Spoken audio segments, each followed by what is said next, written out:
This is TQ 2706 to 07, part 2 of 2.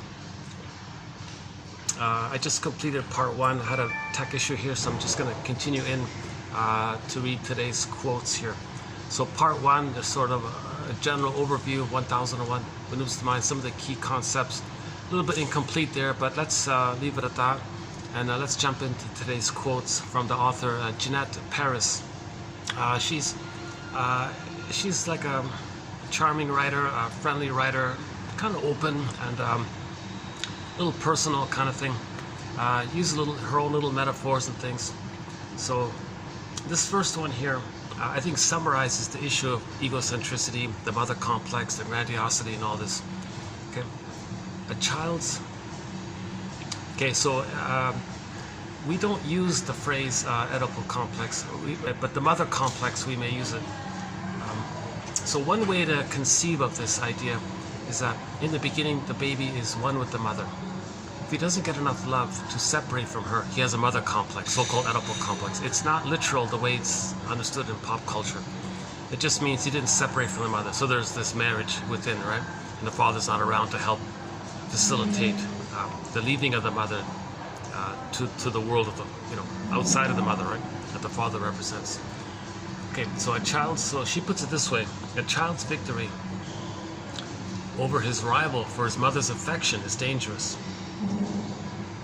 So this means the child, like the mother's affection is just on the child. And the father's sort of left out kind of thing. But the mother's causing this, not the child, right? So the child's victory over his rival for his mother's affection is dangerous. But it's not the child's victory. He didn't want this, but this is just an approximate way of saying it. Both for the child and for society. Their cognitive intelligence is spent mostly on manipulations to get that power back. Right? So if they're stuck with the oneness, okay, so if the baby believes the mother is an extension of him, that the mother's power is his power, infantile megalomania, grandiosity. Sorry about the lighting here. Yeah, at night time I don't get much lighting here. And I'm sort of stuck here because of the battery issue here. Let's just stick to the quotes then. A child's victory over his rival for his mother's affection is dangerous, both for the child and for society. Now, their cognitive intelligence is spent mostly on manipulations to get that power back. Yeah. Right? So you see, they didn't get enough love to leave the mother, so they're stuck searching for her. Right?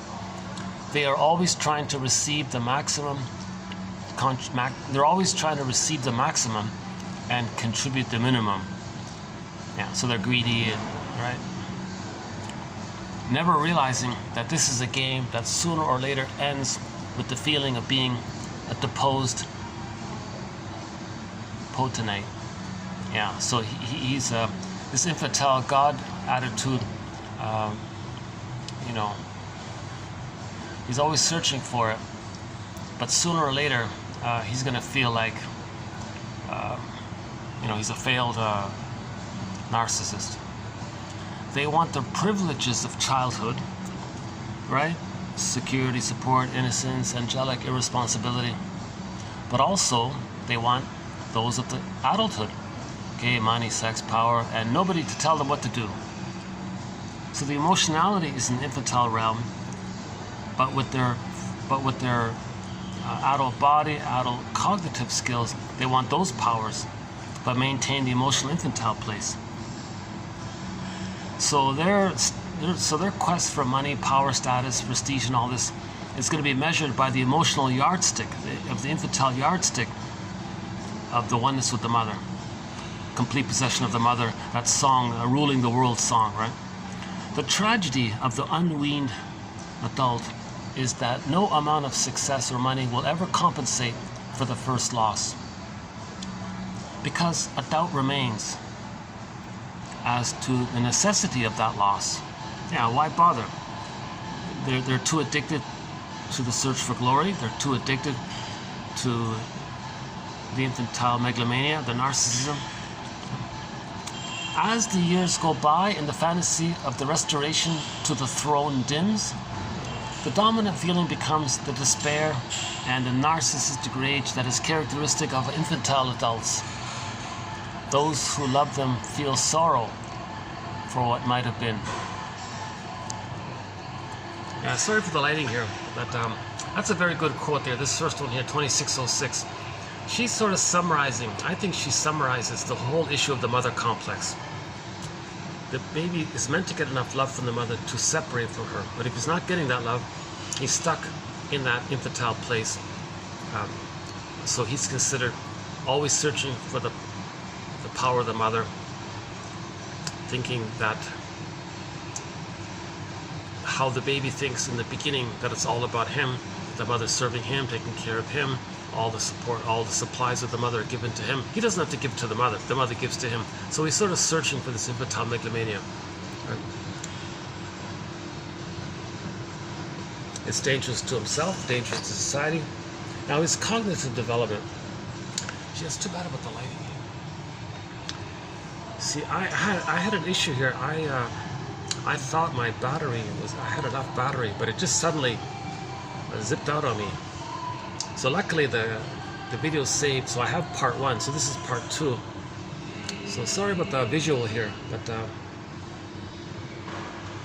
maybe what I'll do is let me read through the quotes, and by that time maybe I might have a little bit of battery power, and I'll move to some place where there's some light. Plus, due to my storage limitation, I only have 2-hour limit on this video here. Okay, again, it's really worth doing this one. I really think this is an excellent quote here by Jeanette Paris, 2606.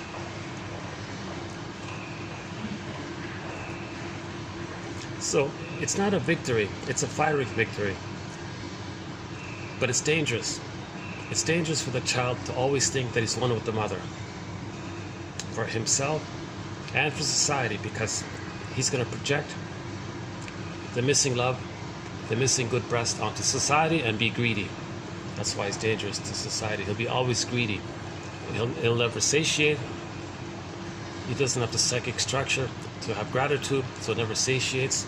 No thing in the present can be the good breast for the past, so it never works.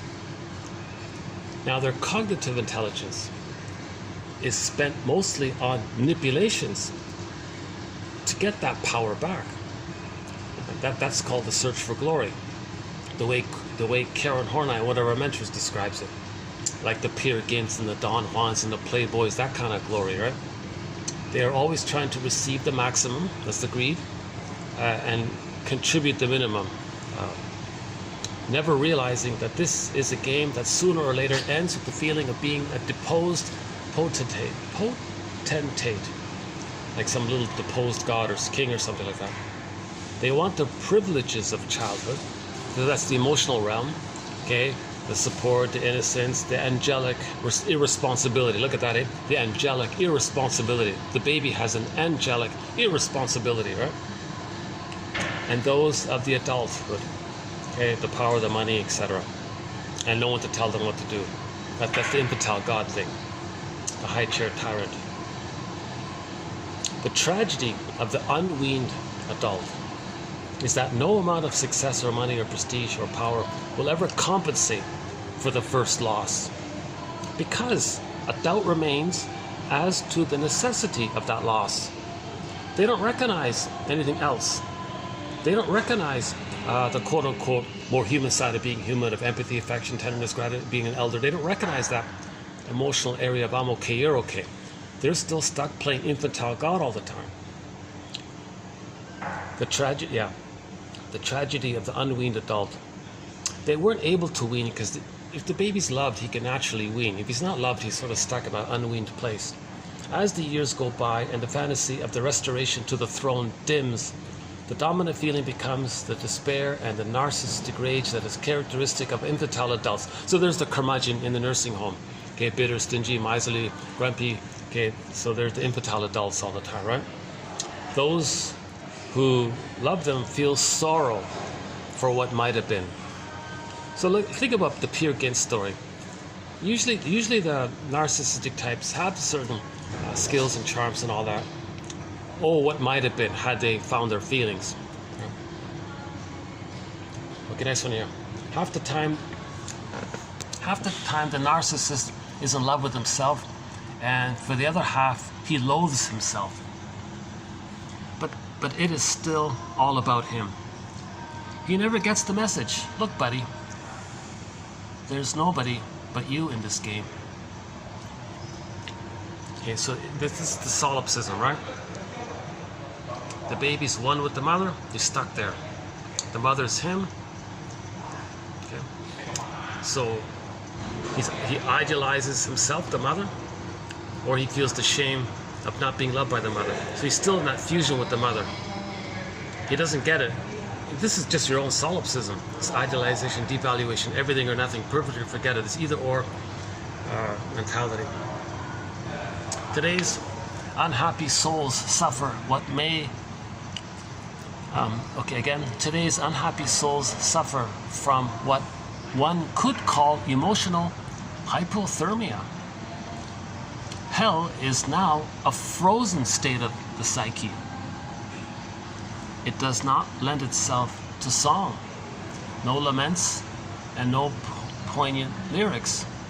Today's souls are asked to suffer without passion, silently and politely.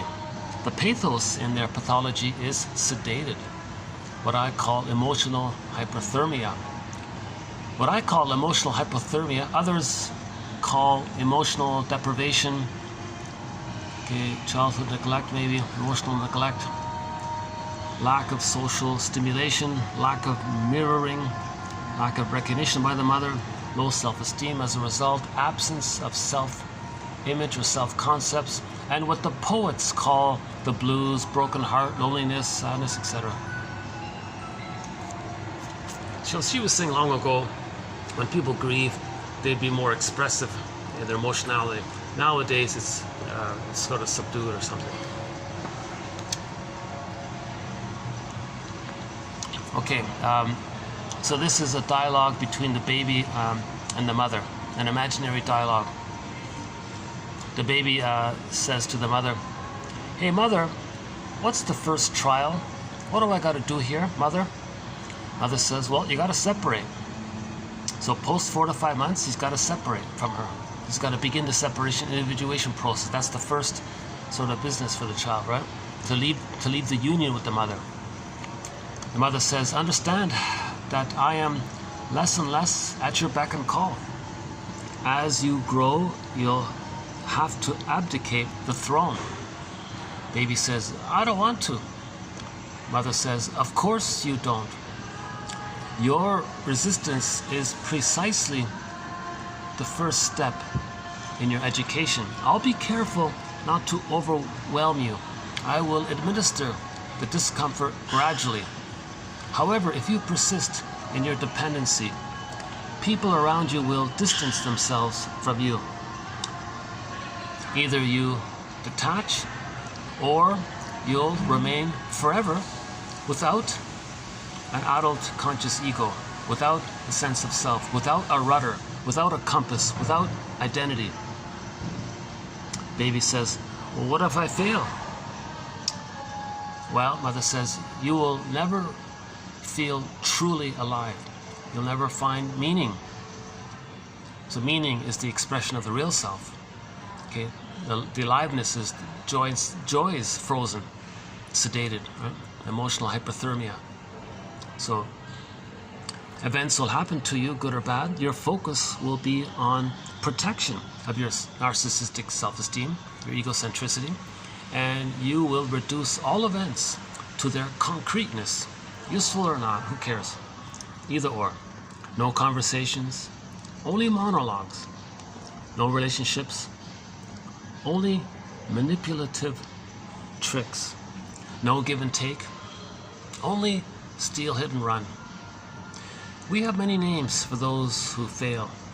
Narcissists, egotists, egomaniacs, infantile adults who remain self-serving, self-centered, self-obsessed, as only babies have a right to be. You live in penury because you can't see how life is a perpetual exchange of give and take. Well, that reminds me, I wonder if I have that song, Give and Take.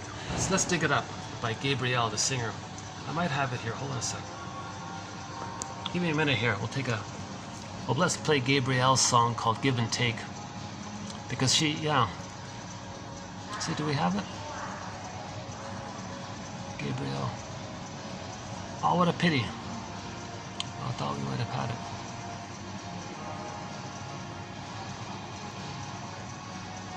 Wait a minute. Do you not have it here somewhere? Gabrielle.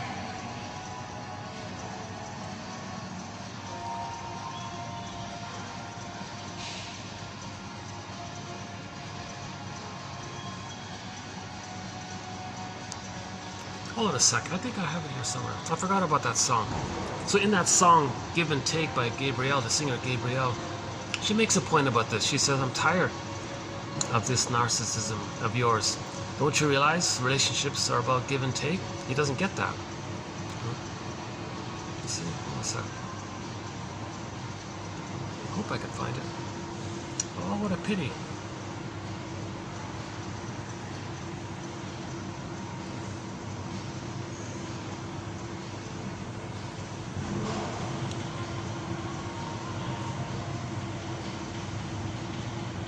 Ah, what a pity. We played that song about 2 years ago, I remember.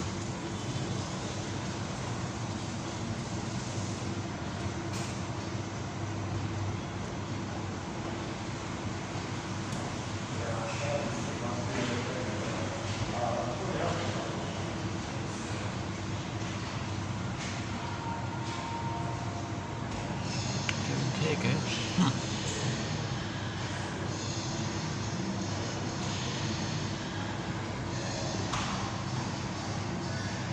Gabrielle, what happened here?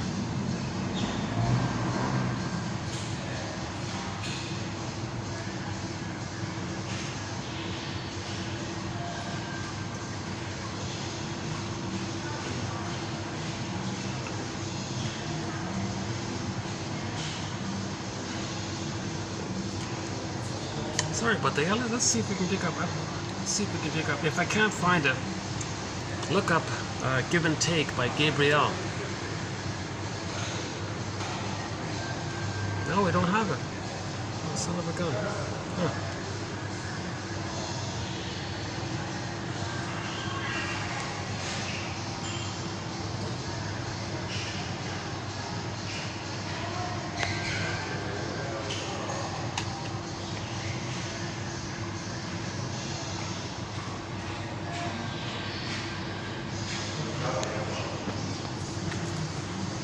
Hold on a second. Let's one more try here.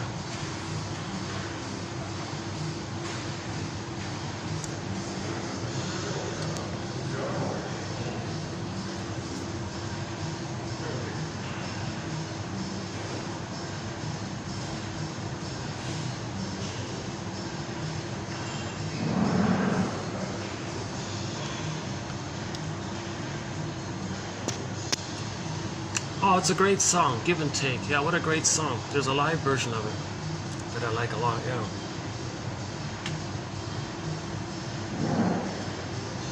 Okay. So imagine a dialogue between the baby and the mother. Mother says, look child, there's a thing called the psychological birth. You gotta go through some kind of process. She calls it trials. Well, what's the first trial, mother? Bring it on, mother. The baby says in the dialogue, bring it on, mother. What's the first trial? Well, first, this oneness between us, you got to kind of hatch out of it and understand that I am less and less going to do everything for you all the time. As you grow, you'll have to abdicate the throne. What? Abdicate the throne? I mean, so the child has to get off his high chair, all right? He's got to start to enter into the personhood realm and not stop being an infantile god. So again, in the uterus, babies think they're an infantile god, right? Baby says, I don't want to do that. No, I know, of course not. Now, your resistance is precisely the first step in your education, but I'll be careful not to overwhelm you. So the mother has to gradually allow this separation to take place. So maybe the mother gently, very gently administers this child's hatching. My understanding is that the child's going to hatch out naturally on his own. However, the mother says, or to the reader, right? Mother says to the baby, if you persist in your dependency, people around you will distance themselves from you. Either you engage in the separation individuation process, or you'll remain forever without an adult mind, without a sense of adult self, without a rudder, your identity, without a compass, in terms of expressing your real self, that kind of compass. Without access to the real self capacities and the true self. Baby says, gee, mother, what if I fail in this task? Well, then your golden ball will be squelched. You won't feel alive. And your ego will be undeveloped, and you won't recognize your true self. Now, when you recognize your true self and you express it, that's meaning. So you won't have meaning in that sense. And you'll just feel like you're in survival mode. Events happen to you. Your focus will be on your narcissism. You're just in survival mode. So you're not going to have neutrality, just monologues. Relationships, no, just tricks. Give and take, no, just hit, steal, run.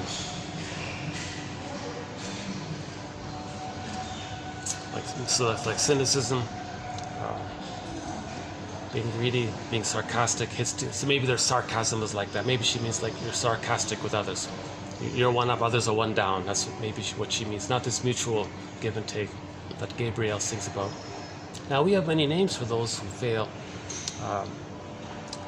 So pop culture simply calls them narcissists, egotists, egomaniacs, infantile adults who remain self-serving or self-centered, self-obsessed, as only babies have a right to be. You live in penury because you can't see how life is a perpetual exchange of give and take. Oh, I want to play Gabrielle's song. Oh my God.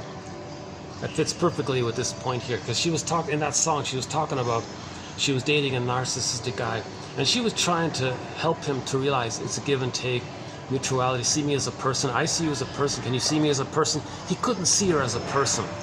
He tried, she tried. He always objectified her and thingified her. Look, it's give and take. It's a relationship. It's a give and two people here. He couldn't do it, so she painfully had to leave the guy. Okay, next one here.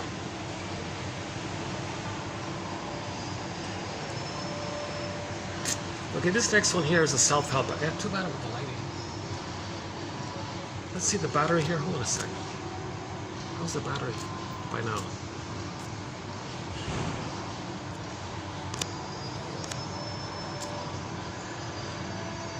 9%. That's not enough. Sorry about the lighting. The quotes are posted below. So I had good lighting in part 1, but it's nighttime around here.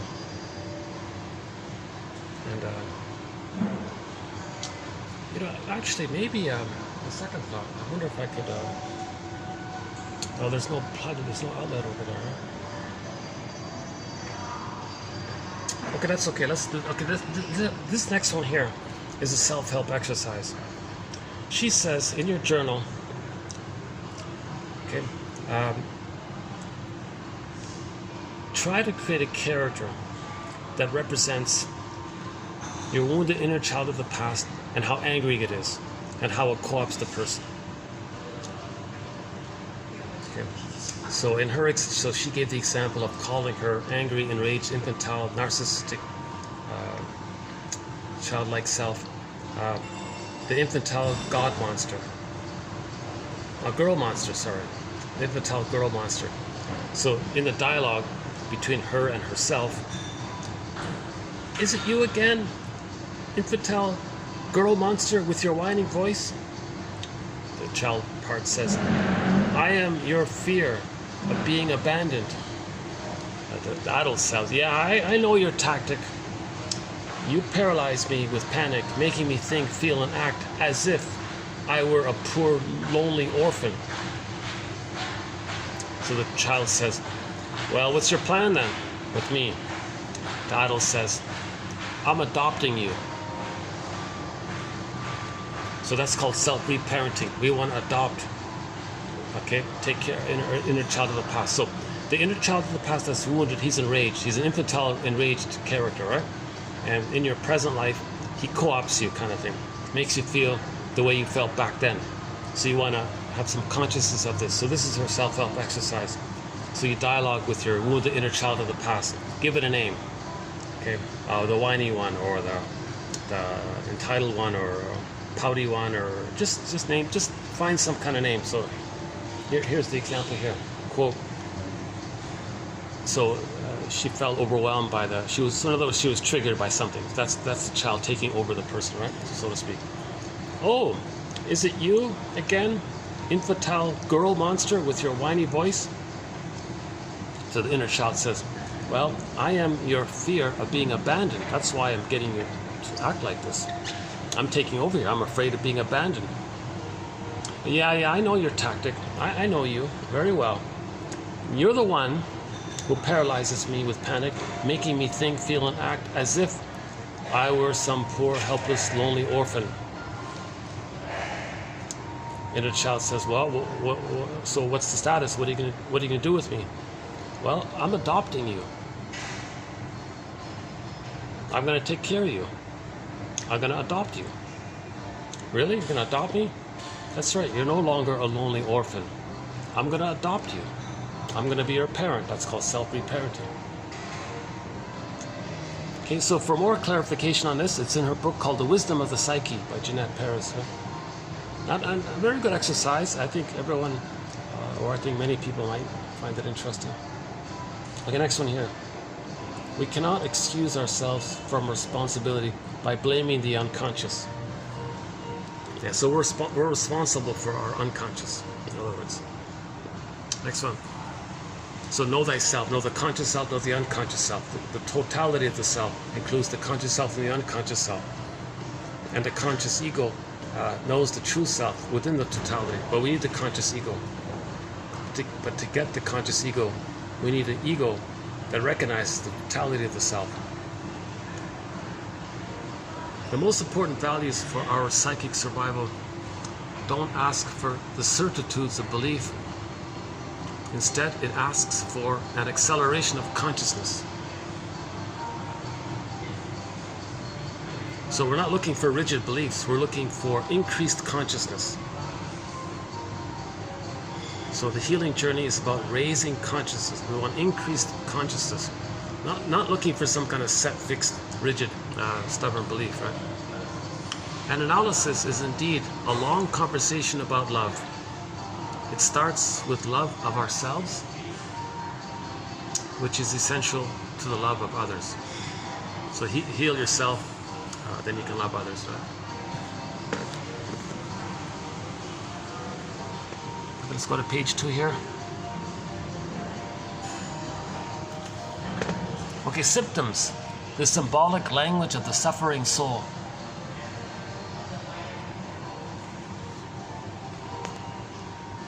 That's quite a phrase, yeah. Symptoms, the symbolic language of the suffering soul. Right?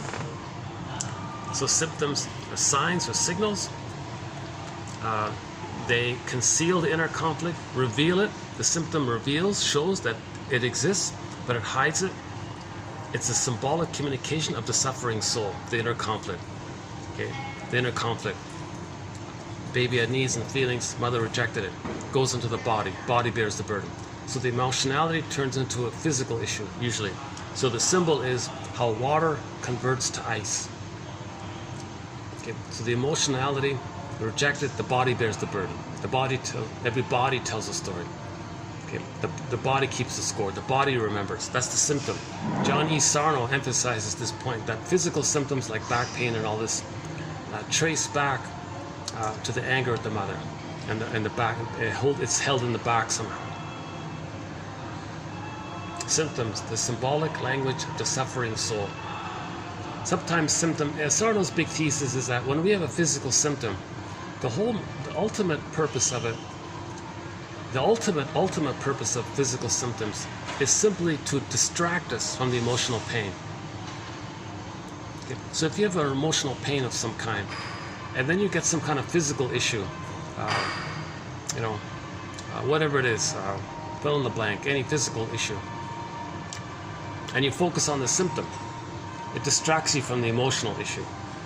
Water converts to ice. The adventure of exploring the unconscious is a lifelong quest to augment consciousness. Many, but not all, of the symptoms classified in the DSM can be considered as forms of communication, as signs, as the symbolic language of the suffering soul. So most of the symptoms in that famous book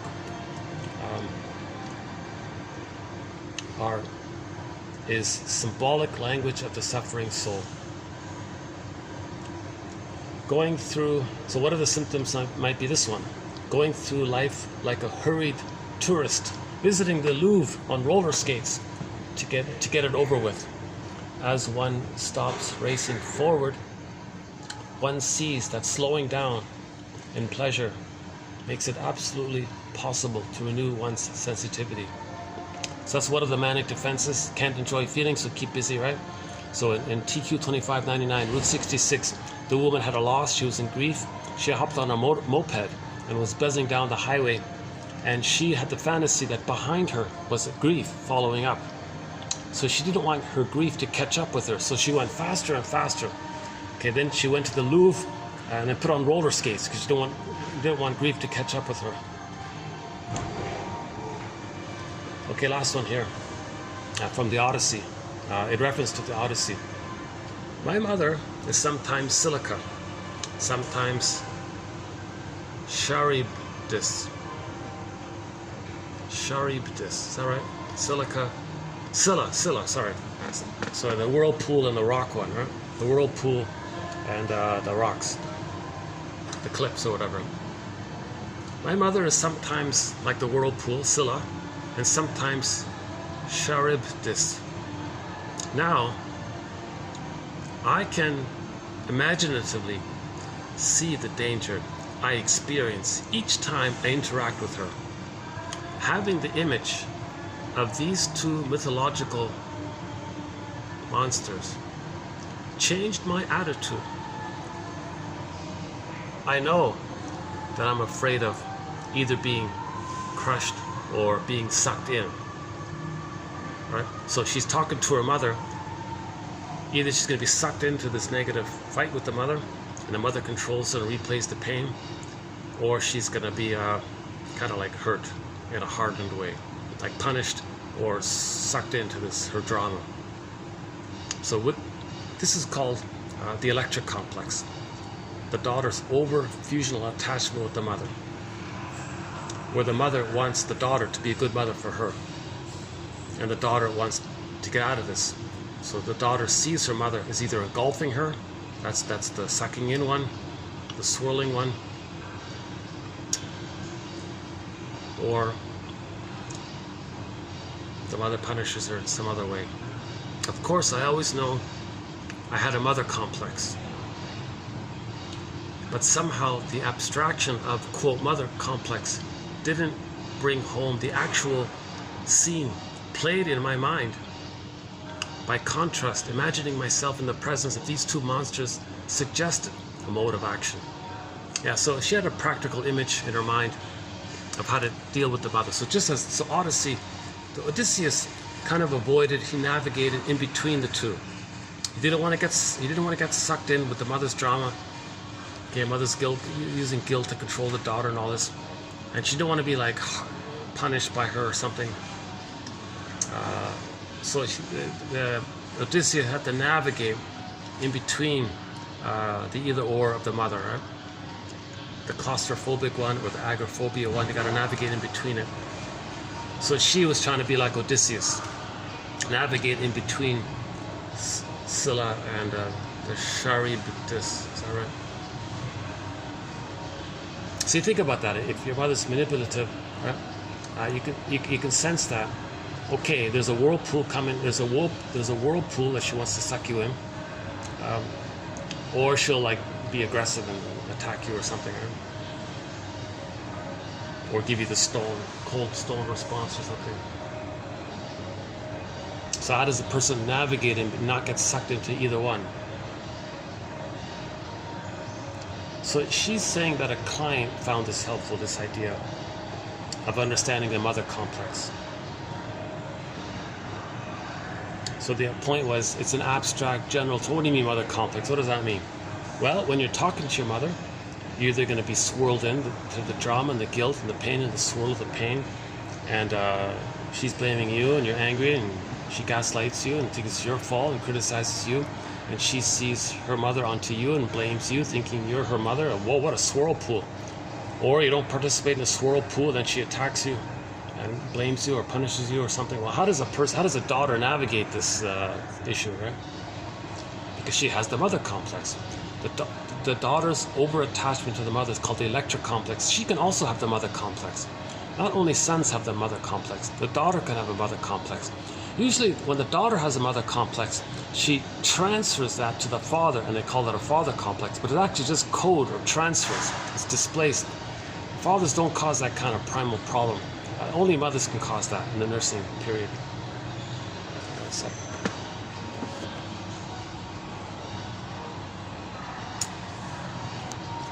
Okay, I think we're okay here. Okay, I've got about an hour and a half on my storage here, I think.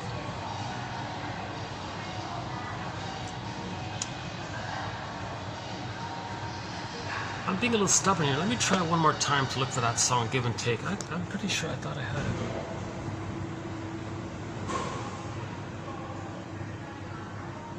Gabriel.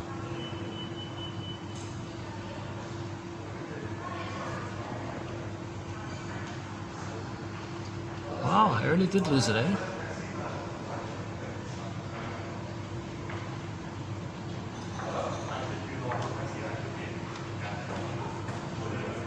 Dreamboat Annie, Gordon Lightfoot.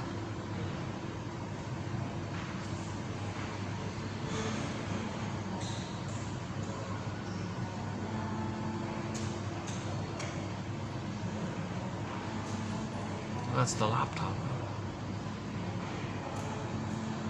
Gotta be kidding.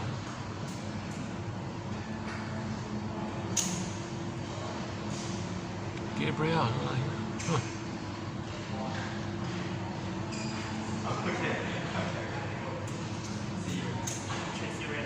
We did all this, right?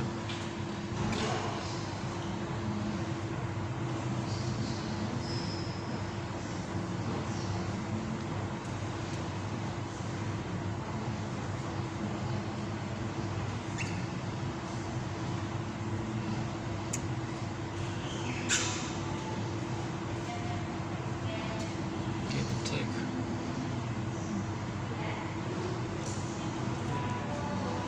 All right. Give up. Look, I'm gonna play that next time. Yeah, it's a great song. Give and take.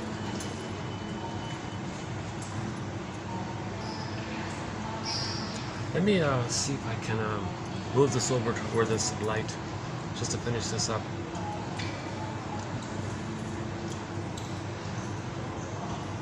Again, my mother is sometimes Scylla, sometimes Charidis. Charid. How do you pronounce that? Charidis. Now I imaginatively see the danger each time I interact with her, having the image of these two mythological monsters, you guys. They're not really monsters, are they? Anyways, mythological character, mythological scenes changed my attitude. I know that what I'm afraid of, either being crushed or being sucked in, though that's the whirlpool one, that's the negative fusion. So she imagines her mother in the image of the Odyssey, right?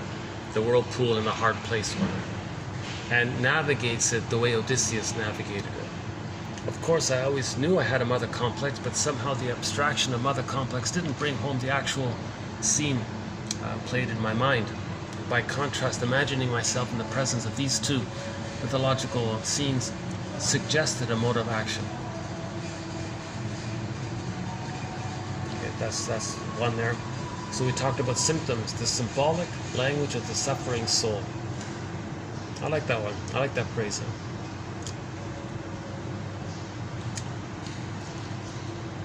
The adventure of exploring the unconscious is a lifelong quest to support consciousness, to augment consciousness.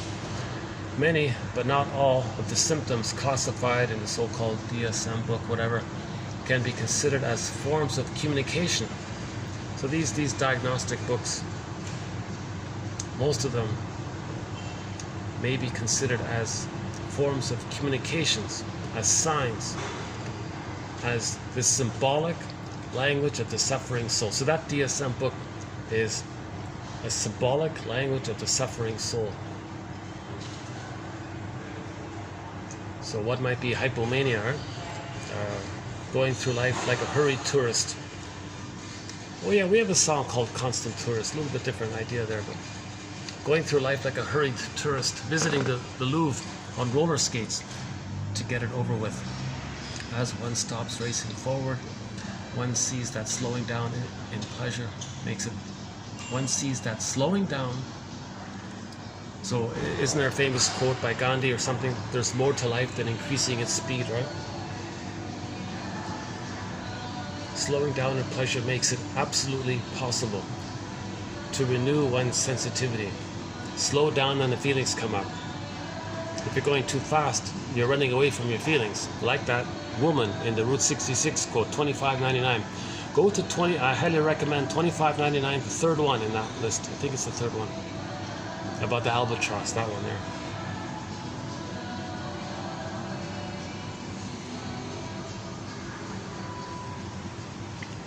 An analysis is indeed a long conversation about love.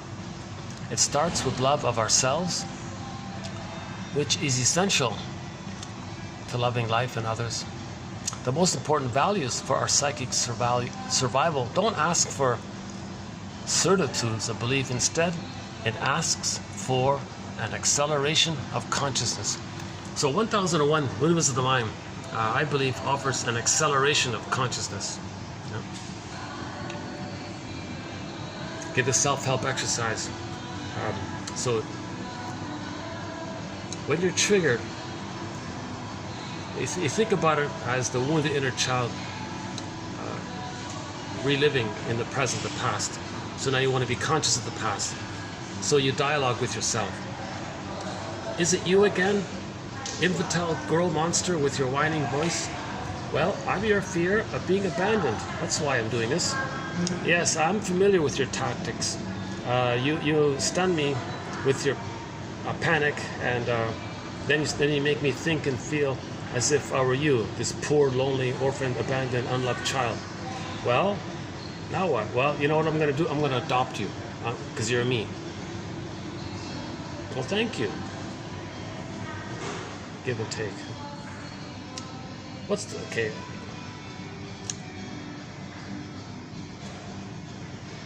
I didn't do that too well, right? Let's see. So let's try this. Take a photo of when you're triggered. Imagine that it's the panic from childhood coming up again. The panic from childhood has come up again. So you as a child in that panic mode, give that child a name. It's usually some kind of an angry character, right? And it represents the fears and all this. Is it you again, infantile girl monster with your whining voice? Well, yes, I'm your fear of being abandoned. Okay, yeah, I think I know what's going on here. And I know your tactic herself, right? You paralyzed me with panic, making me think, feel, and act as if I were a poor, lonely, unwanted, unloved orphan. Really? So if I'm your orphan, what are you going to do? Well, if you're an orphan child, and you're my emotions, and my emotions are an orphaned child, I'm going to adopt my orphaned child.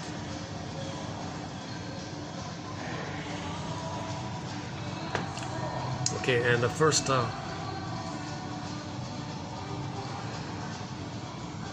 okay, we talked about the childhood development. Baby and the mother are one. Mother says to the baby, baby, you're going to go through a developmental process. All right, mother, bring it on. What's the task here? Give me the task. Come on, mother, bring it on. Yeah, okay, fine. Well, the first task, you got to separate from me. What? What do you mean? Well, you got to understand that I'm going to be less and less at your beck and call, and I'm not like just only there for you constantly. And you're going to have to abdicate the throne. What? Abdicate the throne? Oh my, so high chair, infantile God. Well, I don't want to abdicate the throne. I love being a little king, little God like this. Of course you do. It's very addictive, isn't it? So now the child's not addicted. He's just in a natural state. If he's traumatized there, then he becomes addicted to get back to it. That's the thing, right? Of course you don't want to abdicate the throne. Your resistance is precisely the first step in your education. I, as your mother, will be careful not to overwhelm you. I will administer the comfort gradually. Meaning the mother is not going to encourage the fusion, allow the separation to take place. I think that's maybe a better way of saying it, right? However, if you, now she's talking to the reader of the book, not directly to the baby, right? However, if you persist in your dependency, people around you will distance themselves from you. So either you separate and find yourself, or you'll remain without knowing yourself. Right? Lack of compass, lack of who you are, lack of a rudder, lack of self-identity, lack of true self. Baby says, geez, that's pretty dramatic. So if I stay one with you, well, if you stay one with me, you'll never feel truly alive. You won't find meaning. Events will just happen to you, good and bad. Your focus will be on the protection of your narcissism, and you will reduce all events to their useful or not useful, my greed or your greed. There won't be conversations, just these kind of, like you'll talk at people, not with people, monologues. But no relationships, really. You're just tricking people. No give and take, just hit, steal, and run, he says here. That's the cynicism, maybe. The snide remarks, maybe. The verbal shards, maybe.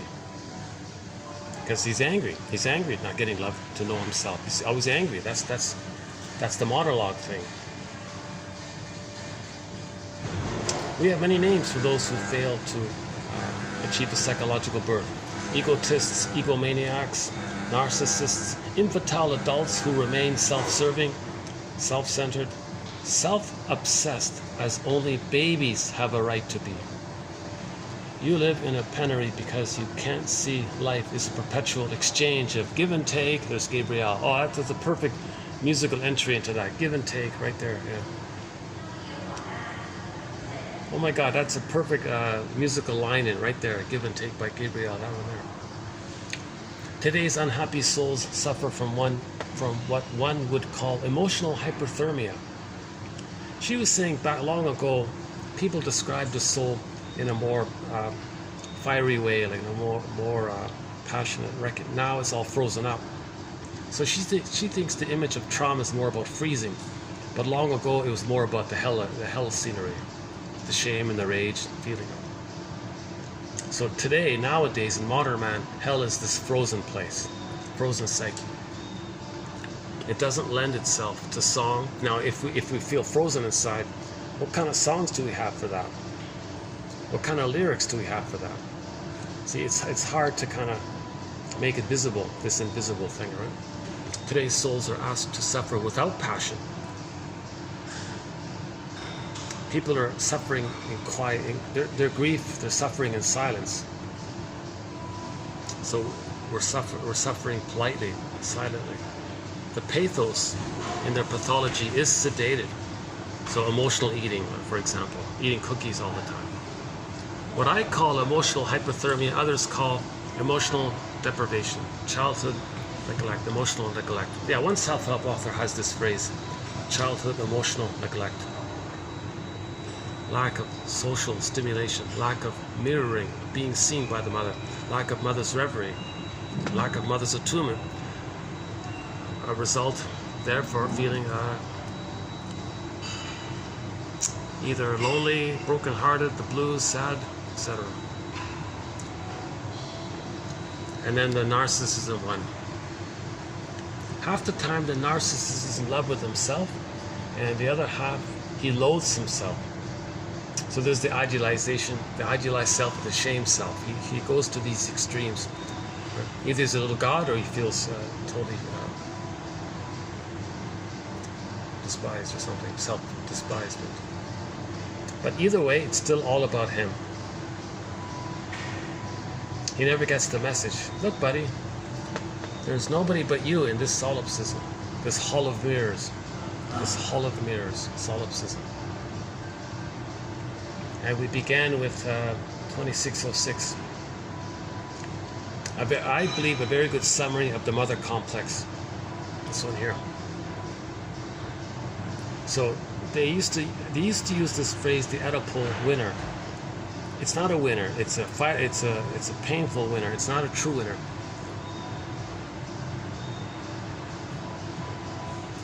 It's this false belief that the father is jealous, that the mother spends her attention on the child. Oh, see, I won the mother. Hey, father, you didn't get the mother's love. I got the mother. I gobbled up and hoarded the mother's love, and you're left out of it. That's not how it works, right? That's not in a normal relationship. That's not how it works. But in dysfunctional families, it may work like that. There's a book called When He's Married to Mom. The father who's excluded like that, when the mother engulfs the child, passive aggressively rejects the father. Oh, I've got the child. I don't need you. Father feels abandoned like this. He says, okay, fine, have him. So he sacrifices the child as a placating sacrifice to the monster mother. Okay, fine, the father sacrifices his own child to feed the monster mother, and then he can get his freedom. So that's presented in the book called When He's Married to Mom by Adams. So the child is considered a winner. Really? Nonsense. Nonsense. See, it's a trick. That's why everybody's so confused about this Oedipal complex. It's not literal. The child doesn't want that kind of intimacy with the mother.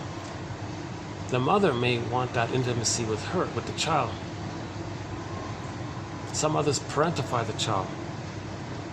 Mother not being available for the child is too fused with her. So in the memory system, they're merged. It's like an inner negative marriage.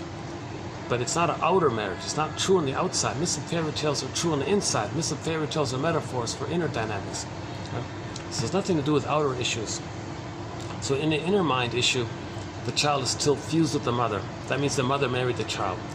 People say, well, the mother married the mother. No, the child didn't want to marry the mother. The child was compelled to be one with the mother because the mother wanted the child to save her. So the mother had to Jocasta style of mothering, parentifying the child.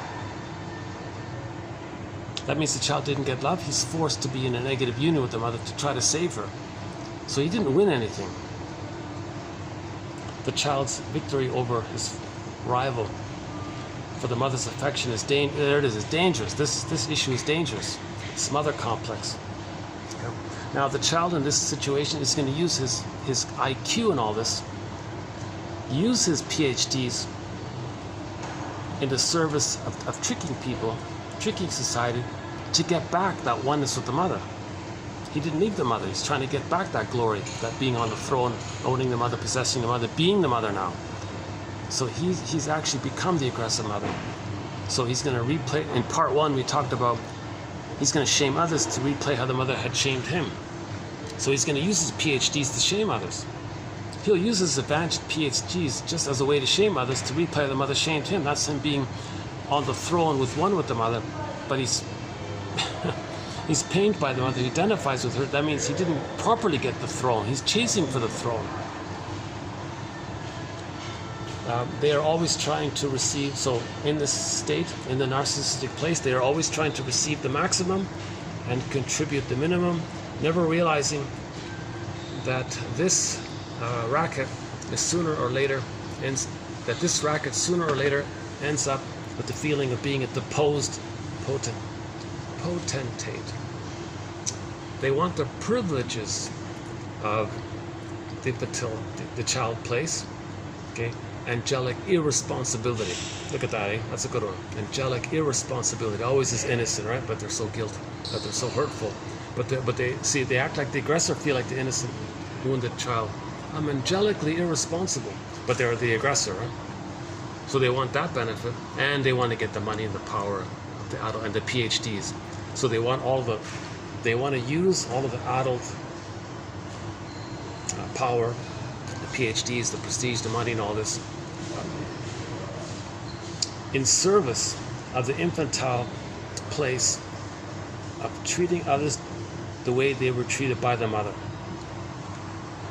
That's the Oedipus complex, or the mother complex, or the Electra complex, Laius complex, Jocasta complex.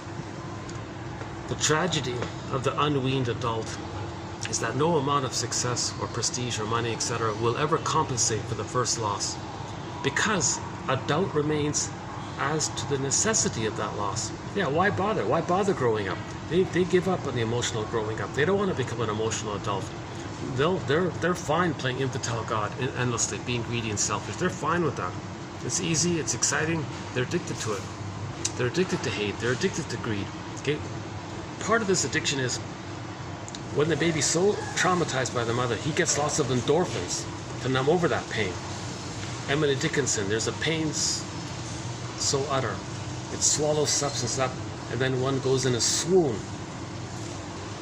So when he acts like the mother, he gets the endorphins, the mercy numbing thing, and that's the only way he knows how to get pain relief, is to act like the mother, to recreate what the mother did to them. They act like the mother to replay what the mother did to them. As they replay that record, they get the endorphins, and they're addicted to the endorphins, the pain relief one. And they're just stuck in this loop of the endorphins, and they're doing it negative. It's like a negative cycle. So why bother leave it? They don't know how to leave it. They don't know anything else. As the years go by and the fantasy of the restoration to the throne dims, the dominant feeling becomes the despair and the narcissist, the curmudgeon. Now they're going to be angry, bitter, stingy, the Grinches and the Scrooges and all these characters, right? That is characteristic of infantile adults. Now, so in the nursing home, somebody said a lot of those guys think they're in the nursery. Those who love them feel sorrow for what might have been. Everybody has unique capacities. Everybody has skills and talents for what might have been had they gone on the quest to find their feelings. Yeah, okay, here's a good batch. I think this is a pretty good batch here. This one here. These quotes here. So to compensate for the poor optics here, the darkness and all this, just click the more link and you'll get these quotes that I just read here below. But maybe I have enough battery. Let's see. I've got 20% charged up. I think I can get an hour. At least I'll have 1 hour on the battery. And maybe I'll wind it down after an hour. So let's look for some light. Oh yeah, one of her quotes in the next video. I couldn't fit all of Paris's quotes in this video. So in the next video, I got a few tag-on quotes. One of them was, we need night vision. I like that. We need night vision. So night, unknown, repressed, denied, unconscious. What we don't know about ourselves. It's dark. We need night vision to see our unconscious, make it conscious.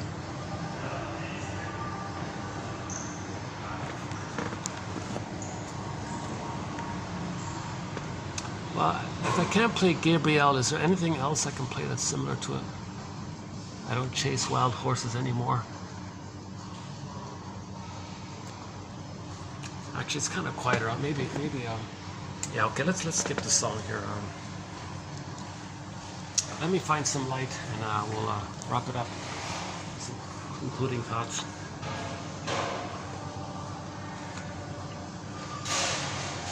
One sec.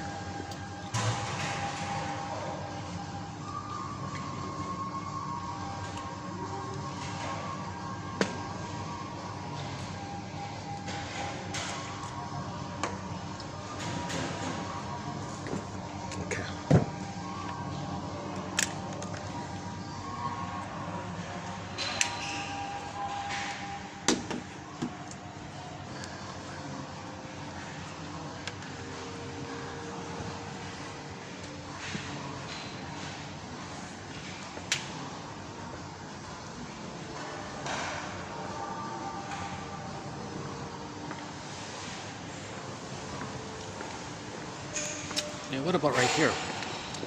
Oh, here's okay. Let's see. Let's hang out here for a bit. It's still pretty dark here. Look at that. Oh, look at that. How do we get some light?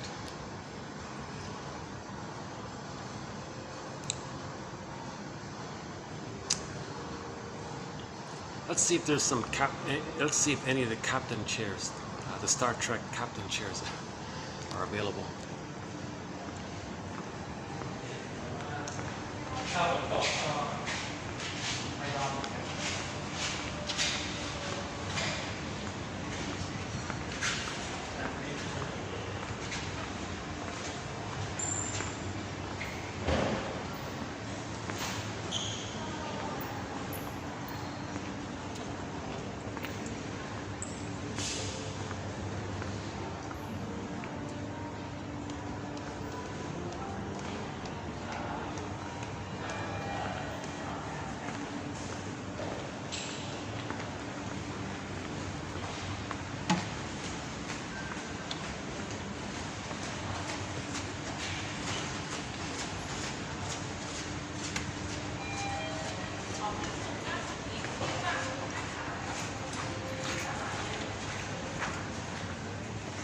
Lift กำลังขึ้นค่ะ Going up ประตูลิฟต์กำลังปิดค่ะ Door closing Let's find some light to wrap up this video. Despite 3 ค่ะ some of the interruptions and now with this lack of light, I thought today wasn't too bad. กำลังขึ้นค่ะ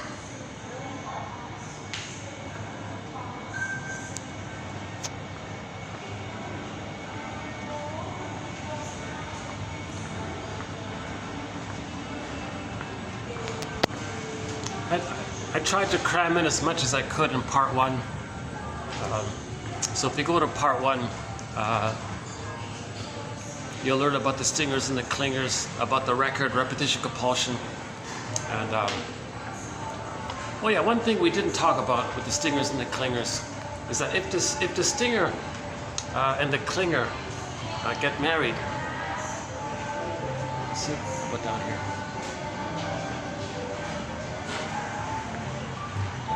If the stinger and the clinger, oh,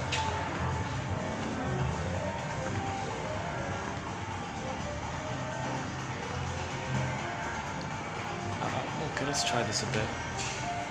It's always, why is it so dark here? What's going on here? What's that? Are we getting any light finally? Jeepers, eh? Wow. Something's wrong here. Where's the contrast? Oh, how's that? That's better, finally, right? Yeah, if the stingers, so in part 1 we talked about the stingers and the clingers a little bit. The stingers have trauma before 18 months. They reject sort of the being wounded by the mother. So they'll say others are not okay, to not feel how the mother made them feel unokay. They'll say others are not that. They'll act like the mother, and the mother shame them. In new situations, they imitate the mother and shame others who represent them, replaying the record of how the mother shamed them. Hence the stinger personality pattern. The clingers maintain the original. Oops. Yeah, it's always hard to see this spot right now.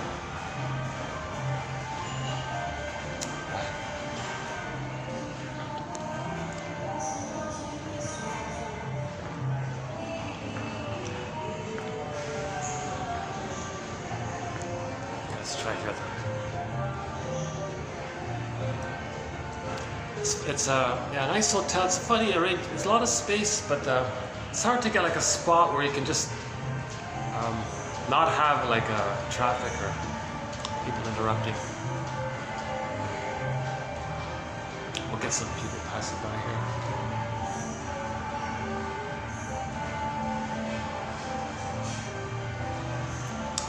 Yeah, the stingers and the clingers. Oh, this is awkward. Okay, let's try some other place.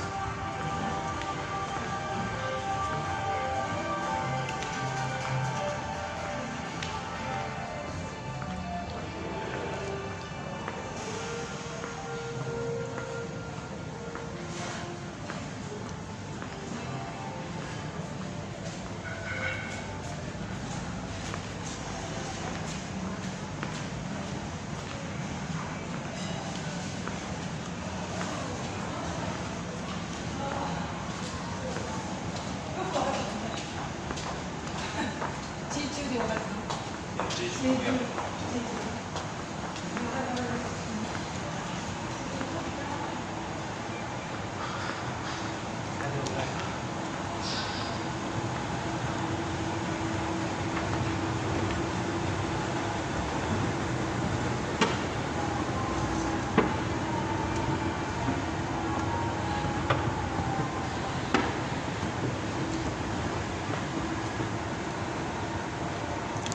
we're gonna get some lighting in.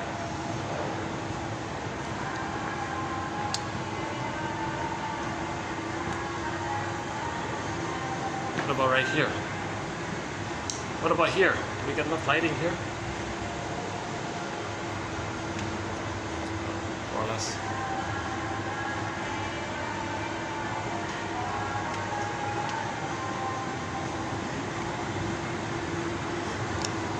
Right, these guys are closed. What about here? What about right here?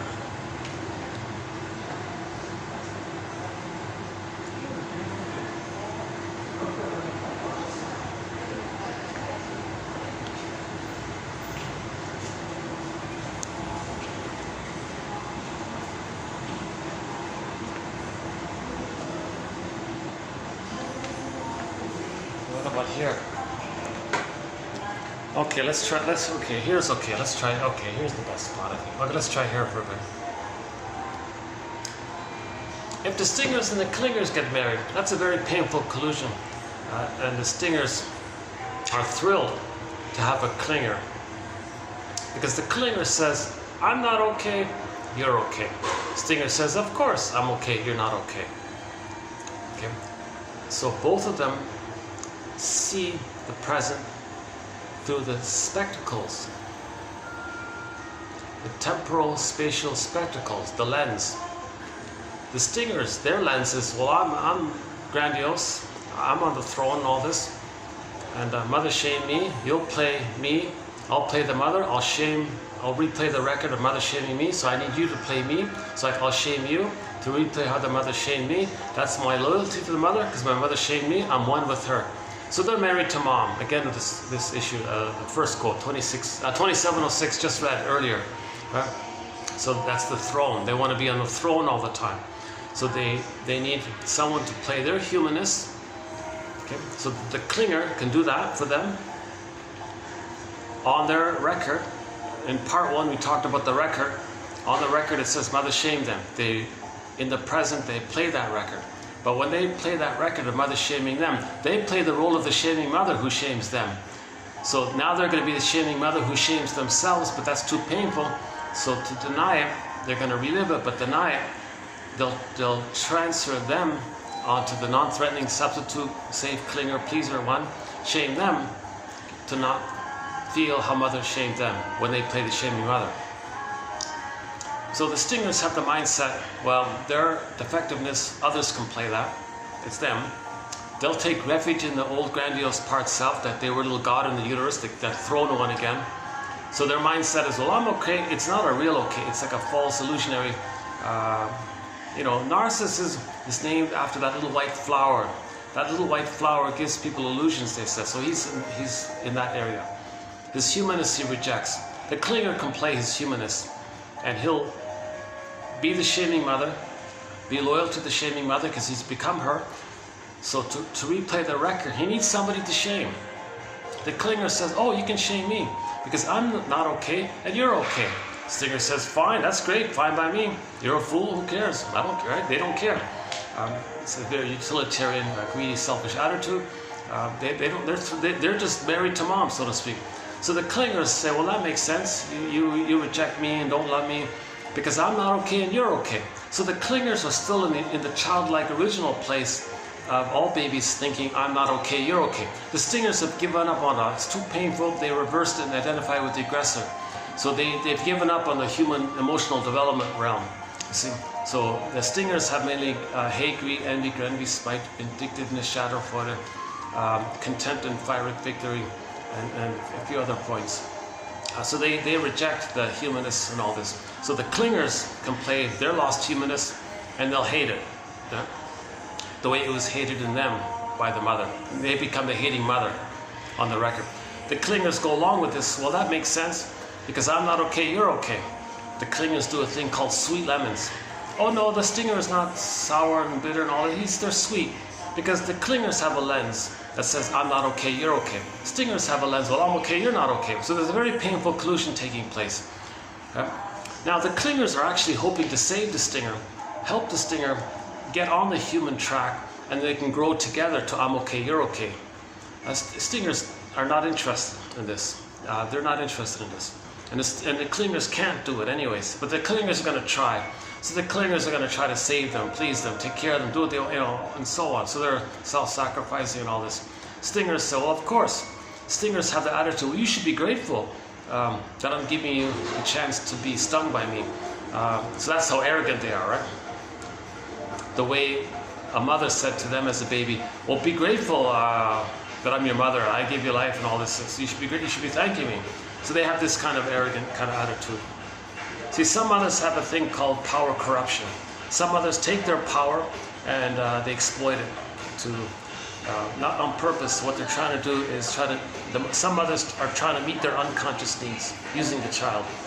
The child felt that the mother abused her power in that case scenario. So back to the clingers and the stingers. The clingers constantly think, well, I'll just try hard, I'll please them, I'll save them, I'll take care of them, I'll help them into the human realm, and we'll grow together, and we'll both go to I'm okay, you're okay. Now the clingers actually, if they're unconscious, they're hoping that the stinger will play a good parent to help the clinger develop to their psychological birth. Stingers don't know what you're talking about. The stingers have derailed that emotional development. They've given up on the emotional development. They just want to play infantile God, okay, and do to others what the mother did to them. And now they're doing what. Now ultimately, the idea is that they're meant to be aware that how they're treating others. It's for them to know that that's the way their mother treated them. They're treating others to know how their mother treated them. So they're going to keep on doing it until they can look in the mirror and make that reflection as mentioned in part 1. And the clingers were thinking, gee, these stingers, they're kind of aggressive and all this. That's strong, right? Isn't it? Okay, they distort it. It's not a warm adult strength. It's an infantile, enraged God strength. It's not like a warm adult strength. So the clingers do this for on average 6 to 7 years. Finally they wake up and say, oh my God, I can't believe it. The whole time I've been caring for them, they've been hating me and had contempt for me, and not only are they not interested in my human growth and all this, they only just want to shame me and hate me.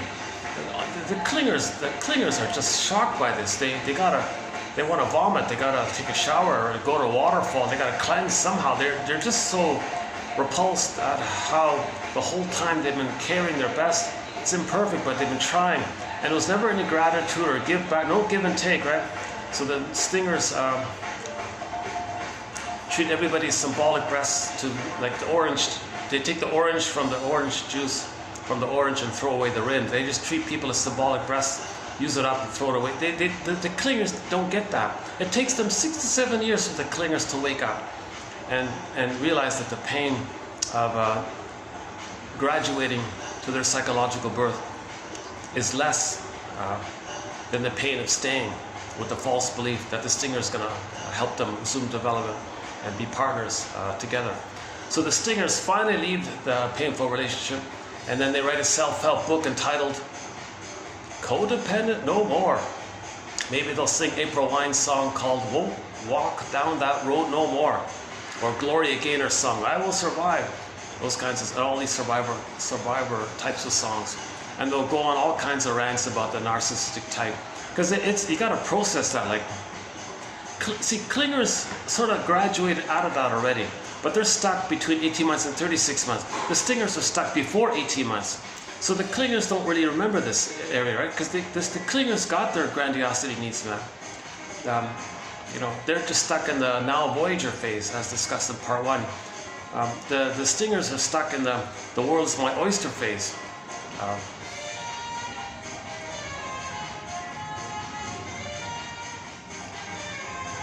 Okay.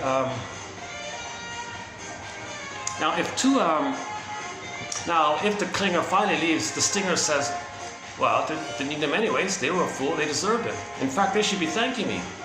So the stinger... Oops, I'm going to let these folks pass by here. Hold on a second.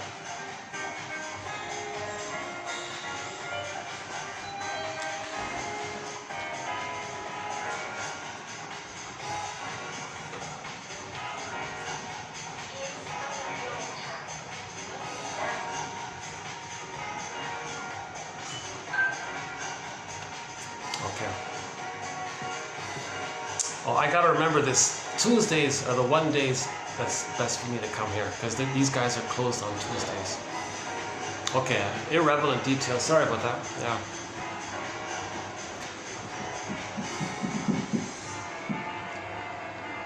Maybe it's my fantasy that I'm having some interaction with my imaginary audience, sharing my. Okay, so back to the clingers and the stingers. What else about the clingers and the stingers? Now, the clingers can make I statements. The clingers can make I statements. Stingers, no way. They're not gonna make an I statement. They'll hate that idea. They'll run away from it. They have huge claustrophobia, agoraphobia. That whole schizoid element will be there. So they'll shame it and say, get over it. Don't be such a wimpo. And so they have a dictionary of insult terms. So they're very emotionally abusive, the stingers, usually, when a feeling comes up to squelch it, right? Because it was squelched in them, and they become the squelcher. So that's the record they're playing. The clingers are saying, let's make I statements. Let's go to therapy. Oh no, stingers won't do that, right?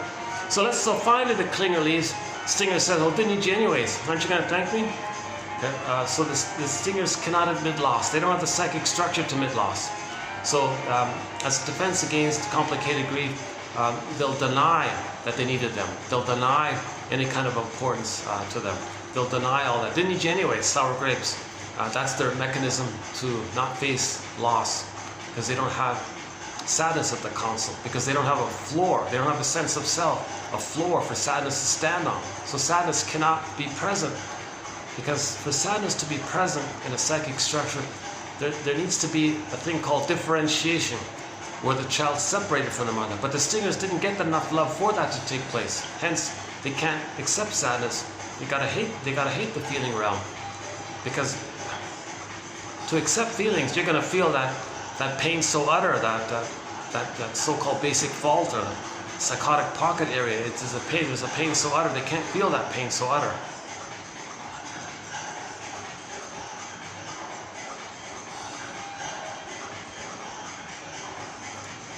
I think I heard an interview this morning where someone did like a quick series of short questions, and one of the questions was, what first line of poetry now first comes to mind? I think if I were asked that, it would be this one, there's a pain so utter. Or the other one, a great hope fell, you heard no noise, the wreckage was within. Oh, cunning tale that let no witness in. Another poem about trauma.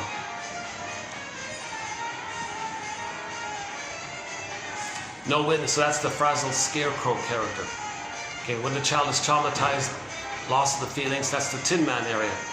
The scarecrow and the Tin Man being like that means the person feels disembodied. That's the cowardly lion off in another place. Now Dorothy's the part of us that's trying to line things up. Or we can maybe simply say, be like Dorothy, and line up your thoughts with your feelings. Then you're back in your body and get lined up like this. So I think at the end of the story, the four of them are skipping along the yellow brick road, right? So the yellow, the gold, so they got the vibrancy, the gold, again with the gold, right? The feelings. Now, if two clingers get married, they can make I statements. Two clingers are willing, eager, and they want to make I statements. They're on the track of I'm not okay, you're okay, to move towards I'm okay, you're okay. Stingers, it's got derailed. They've given up on the emotional development. They don't bother. Like Jeanette Paris says, they don't see the reason. They doubt it. What for? Who cares?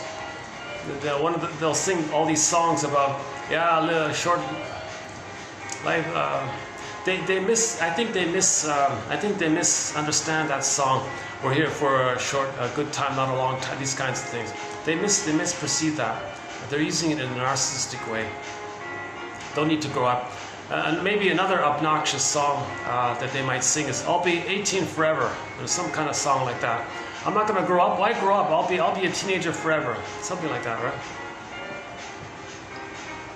And people are dancing and they're cheering. Oh yeah, I'm going to be 18 forever. Whatever. 18 till I'm gone, or whatever it is. Something like that. Some annoying song like that. A lot of infantile sort of messages. A lot of these songs. Angry infantile messages mentioned in part 1. So some of the songs for the Stingers may be like that. 18 Till I Die, is that the one? Bryan Adams. I'm not a fan. We don't have any of his songs on our soundtrack. That annoying song by the Eurythmics, "Sweet Dreams," that's a terrible song. What Tears for Fears? What's it called? Everyone wants to. Another obnoxious song. The Eagles. What's that one again? "Get Over It." Those are some of the kind of songs that might relate to the Stinger place. Right?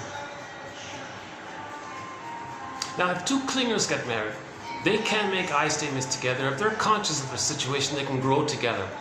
And they can get to "I'm okay, you're okay." And their marriages become like fine wine. Because they can make I statements, and they can love life. And there's a relaxed, gentle, fun, creative, spontaneous play. And there's a real delight in that area. So the clingers can grow together and heal together because they can make I statements together. Now, when two Stingers get married, as mentioned in part 1, they just scapegoat one of the children. And the child becomes a proxy of their anger. And then they express their anger at the one they just victimized. So they're just stuck in this Jocasta, Laius, Oedipus, electric complex, this fusion, this anger at not getting enough love to leave the mother area. Okay, so they're stuck in this kind of realm. Now, if two clingers get married and they're not conscious, they're just going to compete with each other. You help me find my individuation. No, you help me find my individuation. No, you be the secure base for me. No, you be the secure base for me. So they're going to compete to see who's going to play the adult, helping the other one grow up. So that those marriages will also rust out, become like sour milk, that kind of thing. The two clingers need to make I statements together. TQ 2360. Yeah. So in part 1 we talked a little bit about this. TQ 2360. The Susan Campbell one, the Offner one, OFNR, the Rosenberg one, the 5-word question prompt. What's the hardest thing about fill in the blank? The recent new one by Tina Gilbertson, the Truth acronym. Those 4, they can do those 4 together. Now, if the clingers are not aware, they'll just it'll be too dramatic.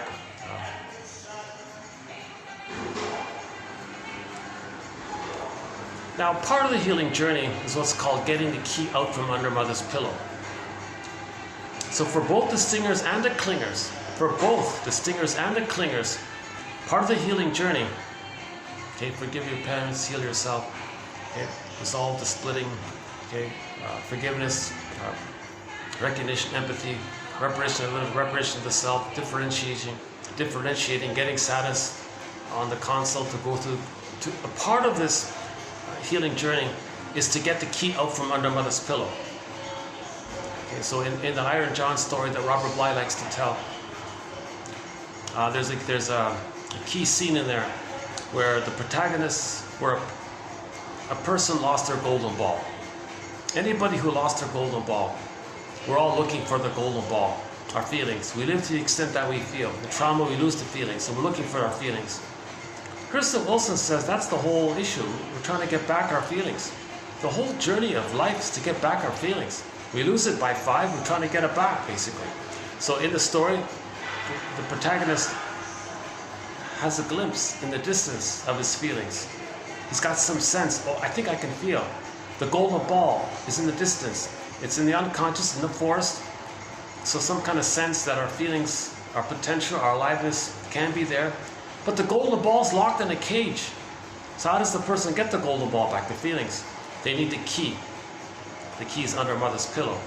So one possible interpretation of this is that the mother used the baby to meet her unconscious needs.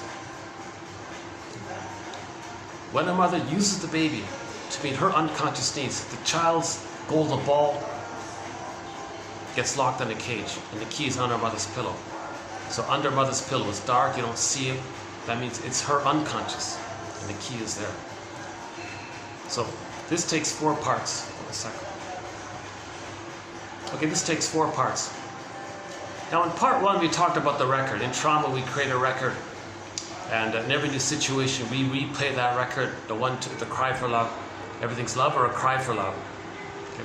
So when we repeat the past and the present, we have the fantasy that we can change the past to get the love that we need in the past, to undo the past, get the proper love. Okay, so everybody who's traumatized is going to have this record, and the record can be played in what's called the negative magic gesture, stinger way, or identification with the aggressor way, or the more benign one is called direct, the way clingers do it. So let's say the mother has a child.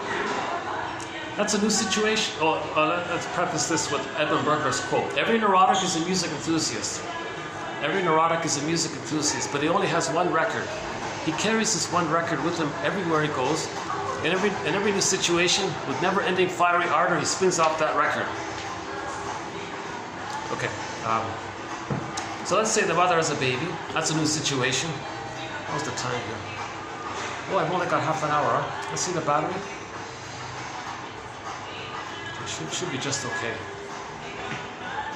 Yeah, I'm disappointed in my battery charger. I thought it was going to give me more time.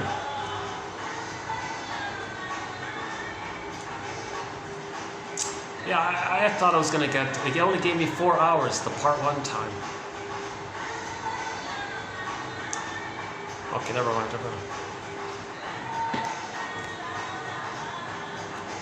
Okay, so the mother has a baby, that's a new situation. In every new situation, she's going to replay the record. Now what's on the record? On the record is the memory that the mother shamed her as a baby. New situation. She plays the shaming mother who shames herself, but she'll see herself into the baby. So she's going to relive how the mother shamed her. But this time, she'll play the role of the shaming mother who shames her, but she can't feel it. So she projects her wounded child self into her own actual child and shame her own actual child to replay the record of how the mother had shamed her. Again, repetition compulsion. We repeat with the fantasy to change the past. It's nonsense. The mother shaming her baby, it's not going to zoom her back to her nursery to get the love that she needed. It's ridiculous, right? So how does the baby feel when the mother shames them? Of course the baby's golden ball is going to get locked in a cage.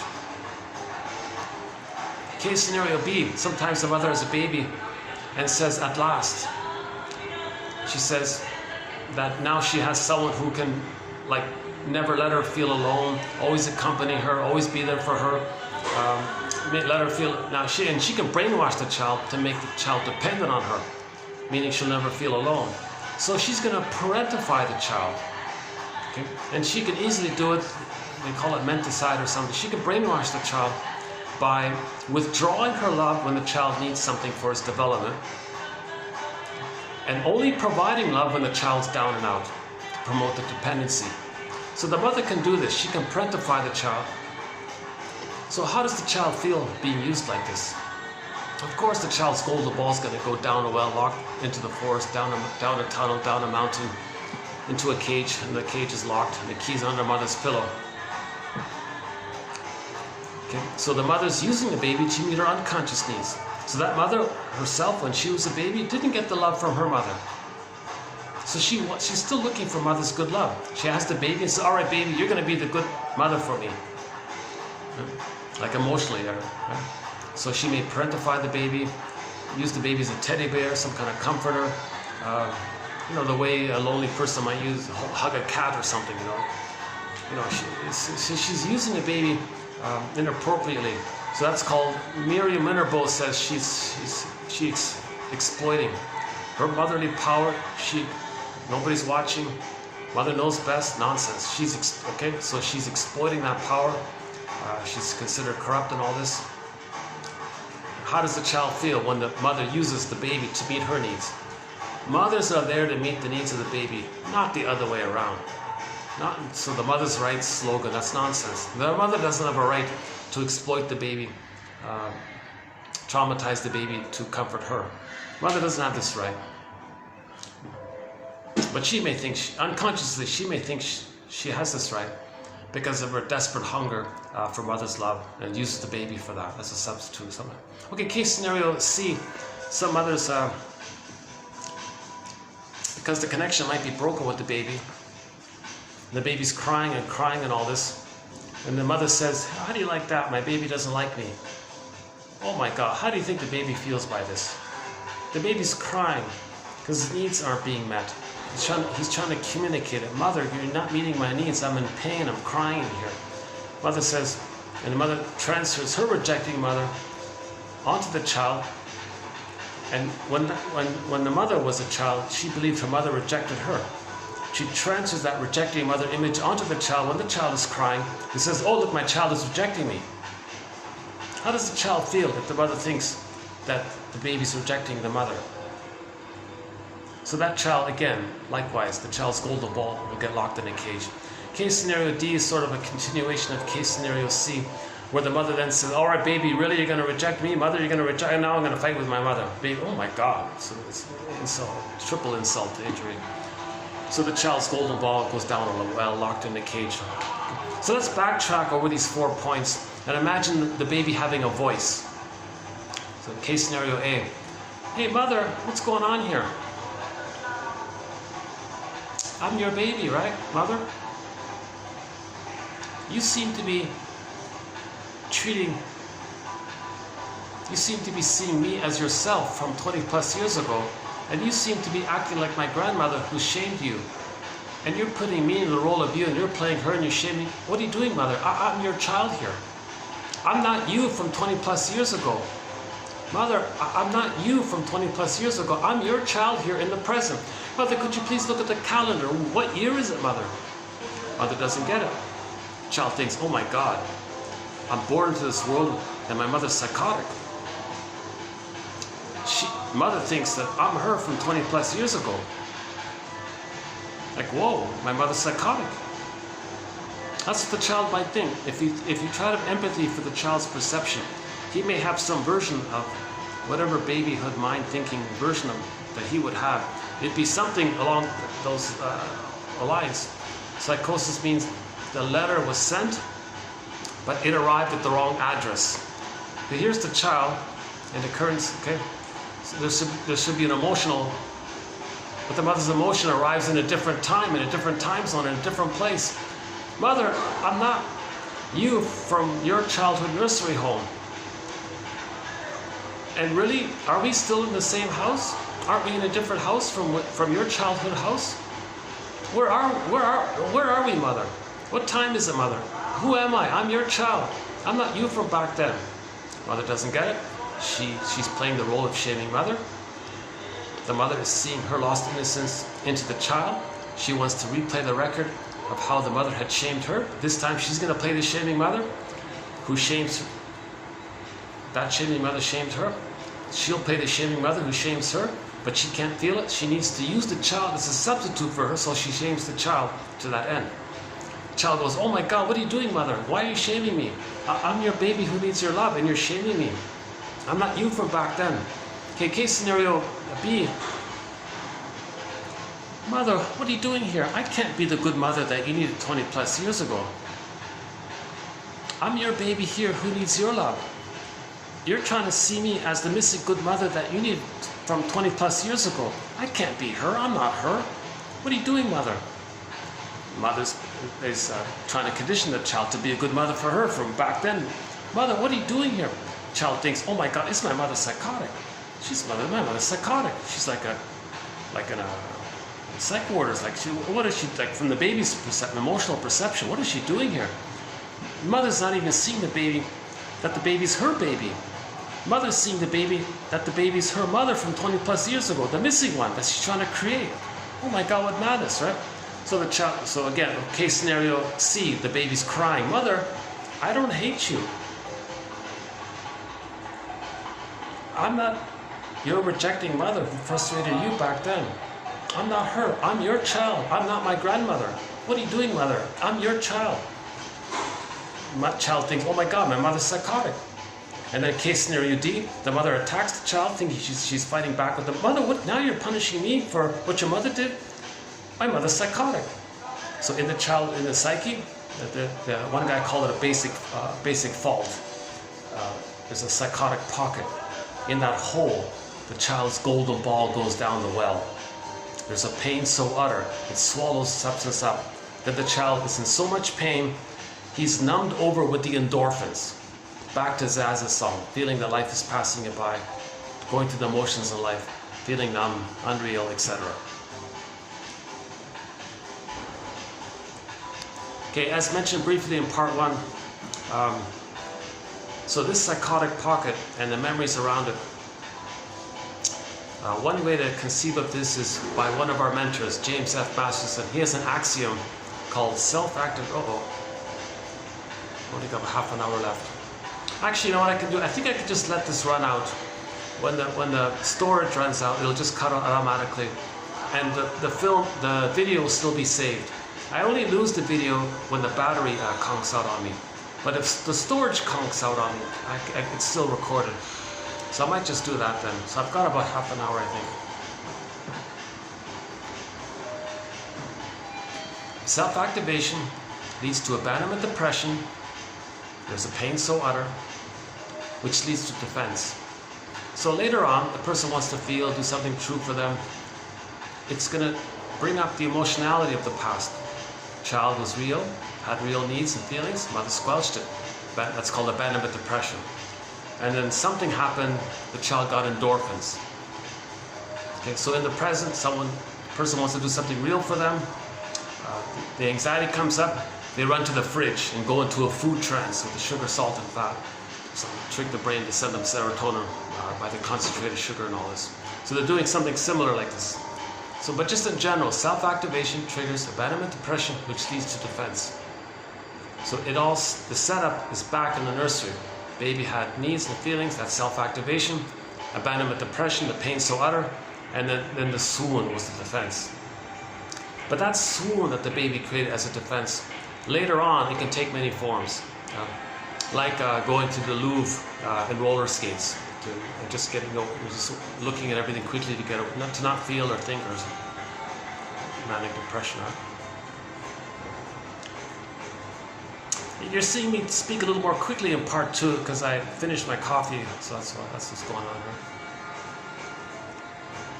here. In part 1 I drank half the coffee, in part 2 I drank the rest of it, right? I'm not normally a coffee drinker, that's why when I drink some caffeine, I really feel the effects of it, right? I'm normally like a tea drinker, or herbal teas and things like that, right? Egyptian licorice mint, yeah. That's a very good drink by the Yogi Tea Company called Egyptian Licorice Mint. You need the 3, I think. The 3 parts. They have other versions of it, not those ones. It's specifically the Egyptian Licorice Mint by the Yogi Tea. I think from Oregon or something. It's hard to find now, actually, but that's a very good tea if you can find it. Yeah. That's sort of a companion beverage. That's been one of the companion beverages to our collection.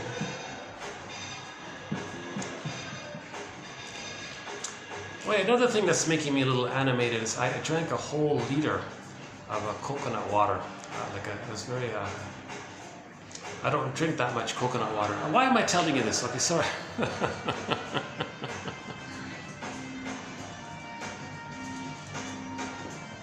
Oh, this is great. Oh, it's nice to have a little. Oh, look at that, eh? Okay, I've got to come here on Tuesdays more often. Oh, this is great.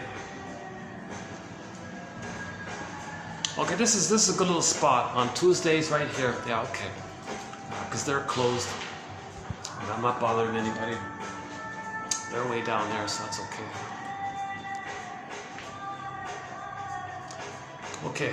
Now, I mentioned in part 1, let's talk about the inner critic a little bit. Oh yeah, so we talked about getting the key out from under mother's pillow. Okay, so the greatest hurt of all The greatest hurt of all. The truth will upset you free. The greatest hurt of all. Mother failed me. If the mother uses the baby to comfort herself, she's failing the baby. That's the greatest hurt of all. The key's under mother's pillow. So now we got to forgive the mother for this. So the mother was traumatized herself.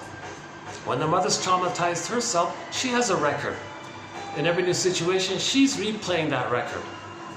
Okay? So now you become a psychological detective to get your mother's psycho story, psychobiography, and your father's as well, right? So identify the record that your parents have. Okay. And now we enter into the whole thread of forgiveness. One of the major threads here in our collection is the one on forgiveness. It all begins with Bruce Springsteen, YouTube, Independence Day, Toronto. The intro he gives to that song. Rosanna Deerchild's quote, "The more I learned of my mother's story, narrative medicine, the more of a person she became to me."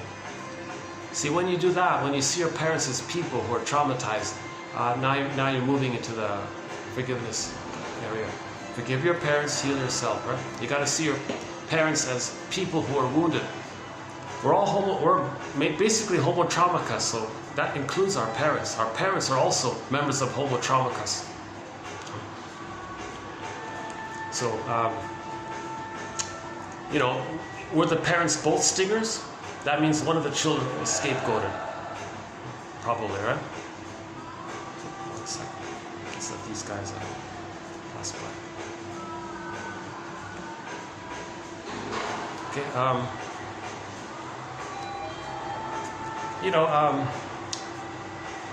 a lot of games people play in duplicity and all this. Shall I compare thee to an onion? If one of the parents was very manipulative, what they were trying to do is look for the good breast for the past. So which parent is more gamey like that? That's a clue that they didn't get their fusional symbiotic needs met with their mother.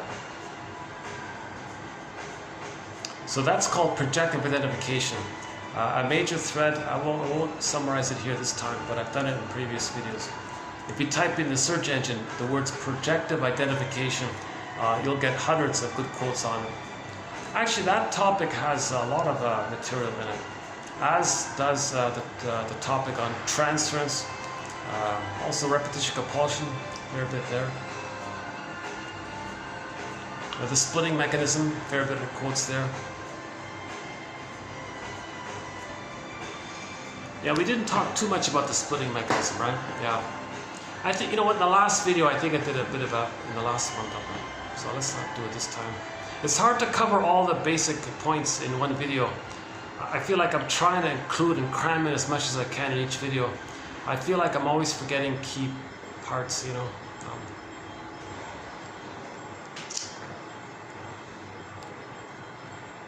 Okay, back to the inner critic one. So, if the mother is not loving the child, if everything's love or a cry for love, and if the mother's not loving the child, then the child believes maybe that the mother is crying for the child's love. But the mother is looking for the good breast that she needed back in the nursery. That's her cry for love. Now, the mother didn't get the good mothering, so she's filled with hate. Remember the Disney film Inside Out? When Joey and Santos are zooped away, it's mainly hate at the console.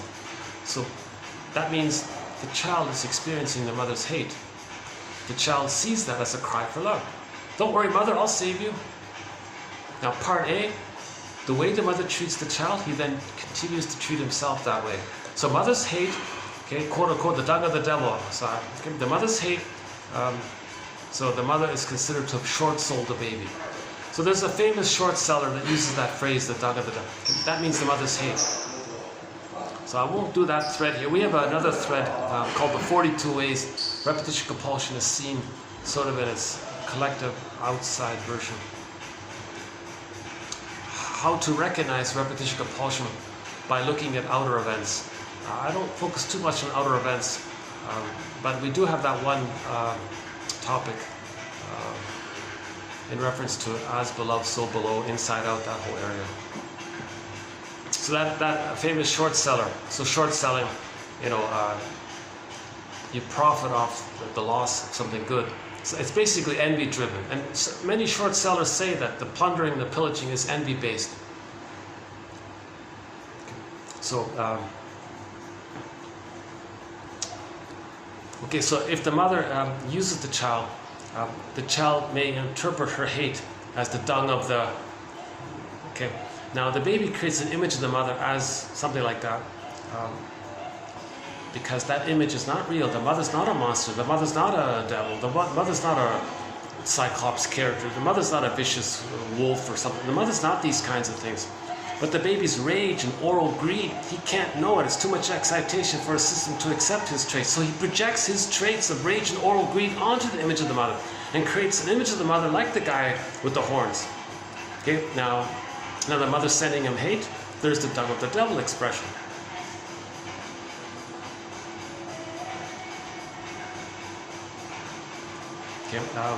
So that hate by the mother, the child, that's a tough one, that one there.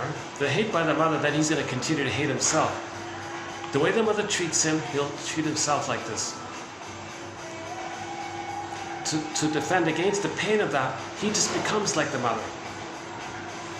So he may become a member of the short selling, or invest in the short selling, or get short sellers to be proxy for them, so whatever. There's your dung of the devil expression. So it's treating others the way they were treated. As beloved, so below, right? If you want to understand the adult, look to the nursery, says Edmund Burger. As usual, the answer is in the nursery. One of our mentors, Edmund Burger, an immense contribution to psychoanalysis. Edmund Burger, yeah. He's the one that phrase, negative magic gesture, also comes from him. Yeah.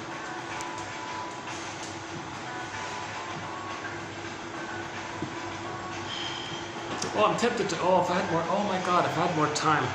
No, let's forget it. In part one, I did parts of the video in part one up in the pool area.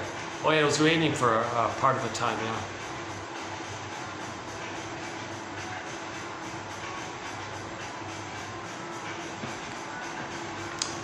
So if the mother's hating the baby, now he's going to hate himself basically.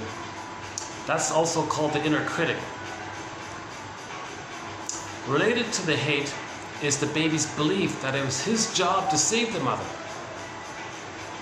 Now the backdrop memory of all this, we might call it like the superego or the unconscious conscious or the inner critic or the self-saboteur character or whatever we call it.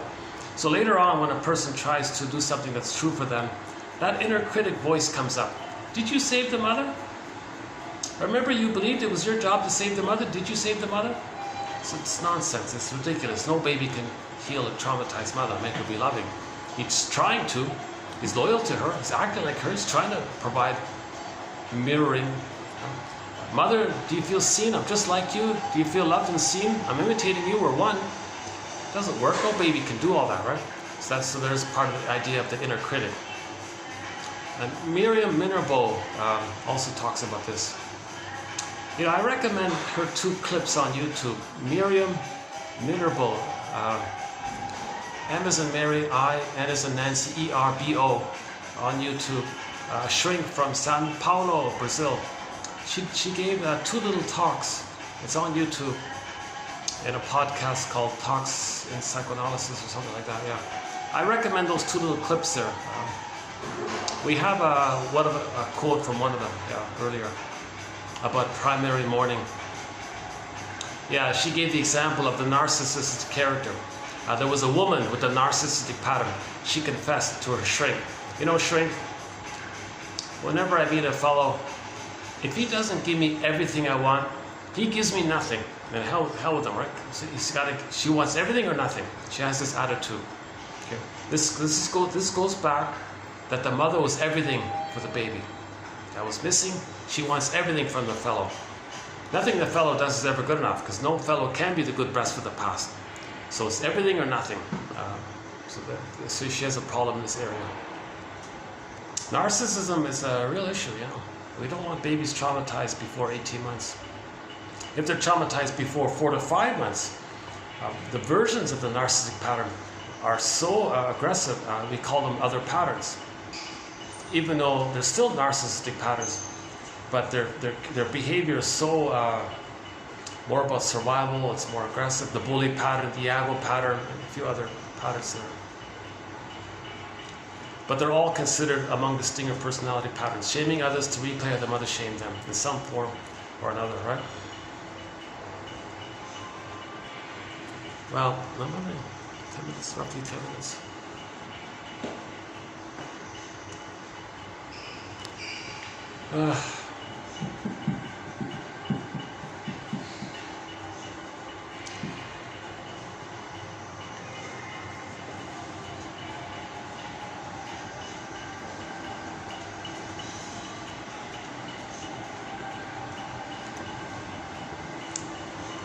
Let's see if one of the Star Trek captain chairs are available. Maybe we'll finish up on one of those nice chairs down there. Oh, it's raining again. Yeah. Oh, I forgot about that song. Supertramp. It's raining again.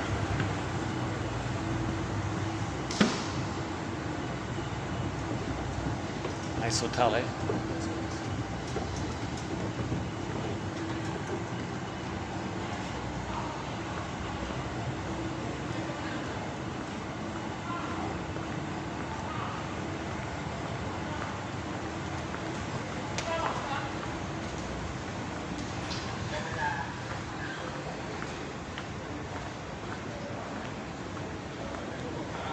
Oh yeah, okay.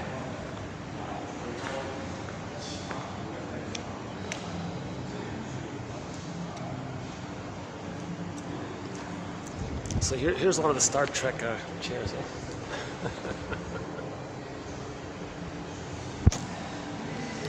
How's the lighting here? Still okay.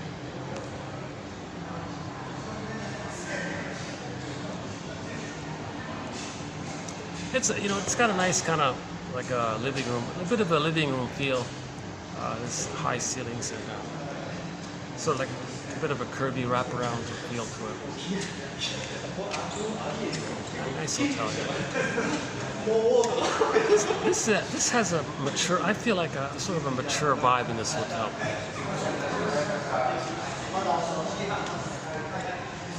Like I feel a little calmer when I come here, right? Plus the location. I'm not in the main touristy city. I'm sort of off on a bit of a like an uptownish kind of area.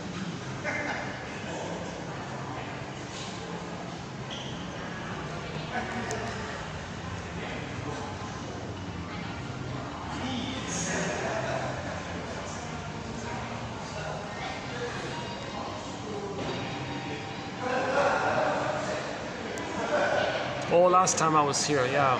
Oh, I forgot to check about the jocose, bellicose, morose, remorseful. Last time I was here, there was somebody who was severely drunk and saying all sorts of awful things.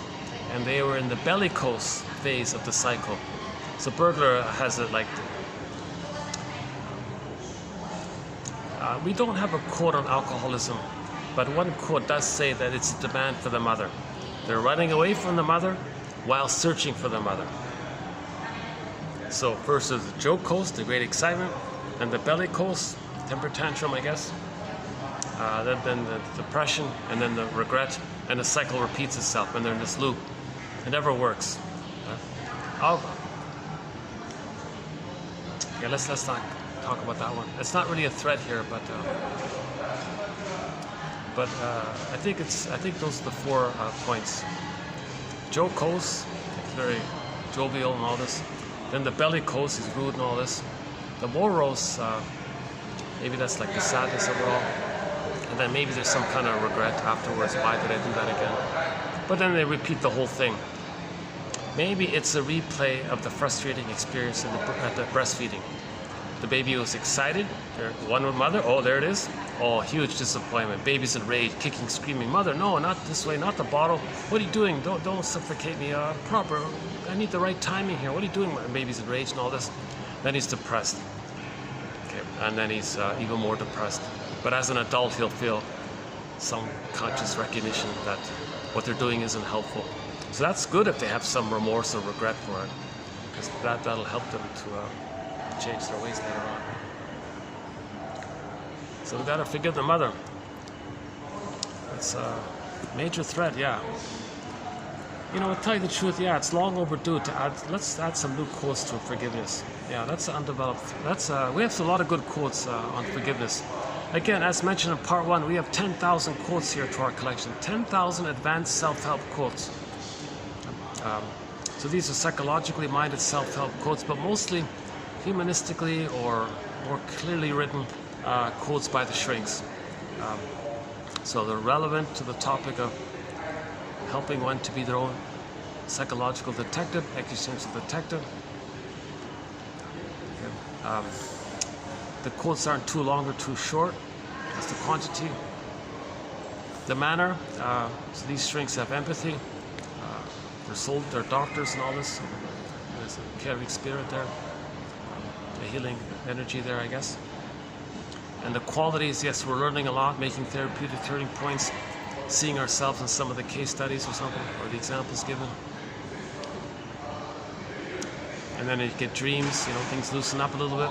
You wake up, it's like, this is my soul today. You just got a letter from your unconscious. If you get a letter from your unconscious, don't you want to read it? Dreams are those letters. Let's see, what time is it? Hold on a second. What time is it here? 8 o'clock.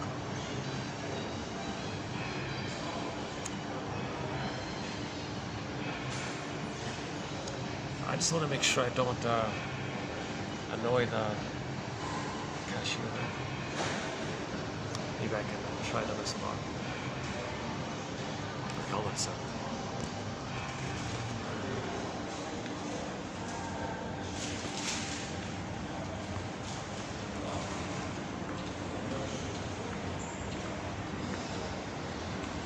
Let's try the 6th floor after all. Why not?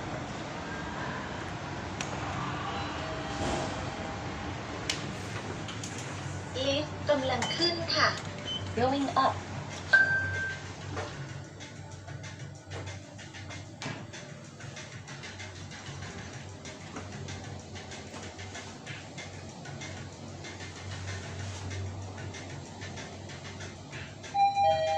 ชั้น 4 ค่ะ fourth floor Let's see.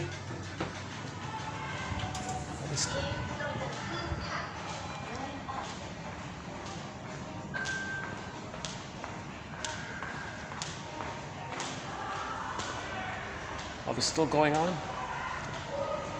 Okay.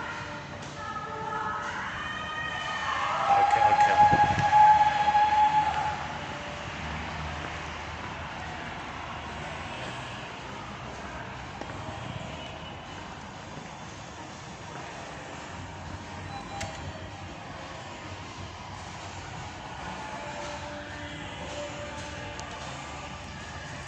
There's a little lobby area, but I'm not going to use it. Well, I can't use it if there's an event. But if there's no event, I can use the lobby area for a little while.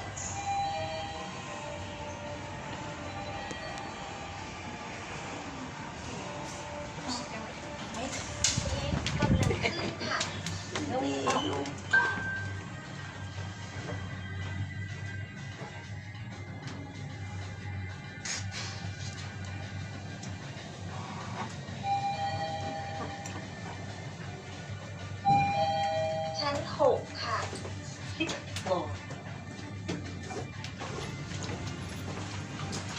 lift กำลังลงค่ะ going down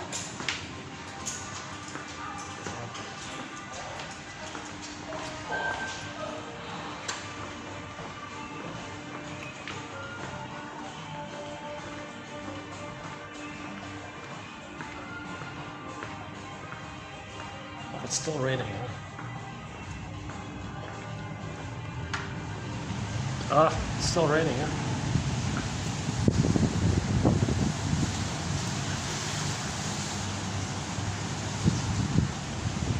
Well, maybe I'll just wind it down here. Is there enough light here? Not really, eh? Well, any final thoughts here?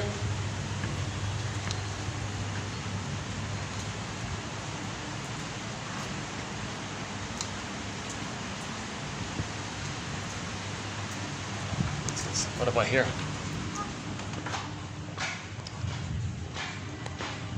Is the lighting better? What about the lighting here? The lighting's better here. You know, it's so hard to get decent lighting at night. What about here? How's that? No? Okay.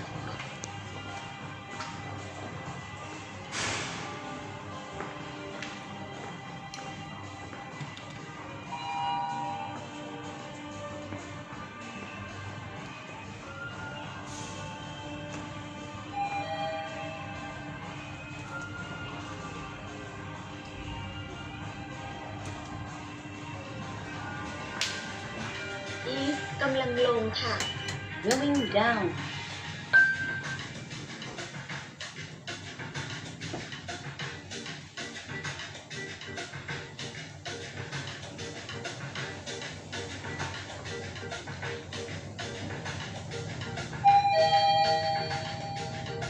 ชั้น2ค่ะ Second floor. Eve กำลังลงค่ะ Going down.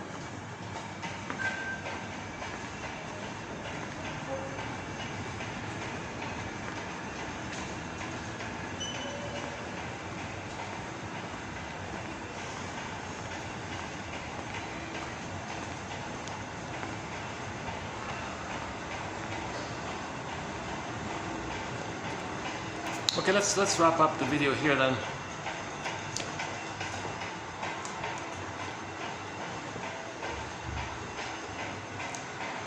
The odd time when I'm in a really peppy mood, I might include some of the jokes from our thread on humor.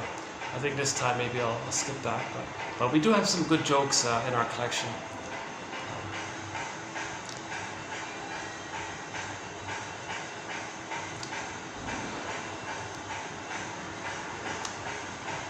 Any final thoughts here? Let's see. This video is going to cut out any minute now, so when this video just cuts out, that'll be the end of the video. So why don't I just say it here. Thank you to whoever may have listened. We'll be adding more quotes to our collection. This one here I thought was pretty good in terms of, specifically with the quotes by Jeanette Paris from her book called The Wisdom of the Psyche. Yeah, she's very open. She talks about her personal experiences. It's hard not to kind of like her and relate to her.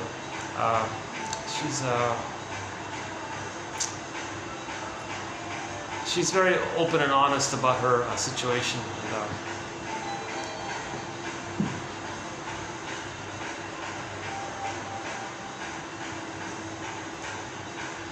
she may have been like a clinging vine in her marriage, and it sounds like the husband was a turtle or something, and finally he distanced himself and she chased him. No, don't leave, don't leave. Now, I don't know if she was a clinging vine narcissist or just a typical codependent. I'm not sure. I wasn't really sure. There wasn't enough there to distinguish if it was more the codependent pattern that she was coming from, or the clinging vine. The clinging vine narcissist. It might have been the clinging vine narcissist. I'm not sure, because after her divorce, there was a dramatic event. Maybe that dramatic event. I'm guessing maybe it is the clinging vine narcissist pattern. But she has a caring, codependent side to her. I'm not sure which of the two. It may be the codependent pattern with some clinging vine narcissistic traits.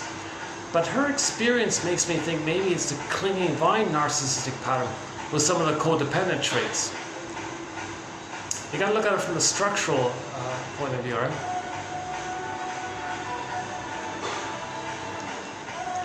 Because usually, if the husband has a turtle narcissistic pattern, they'll keep on using the codependent.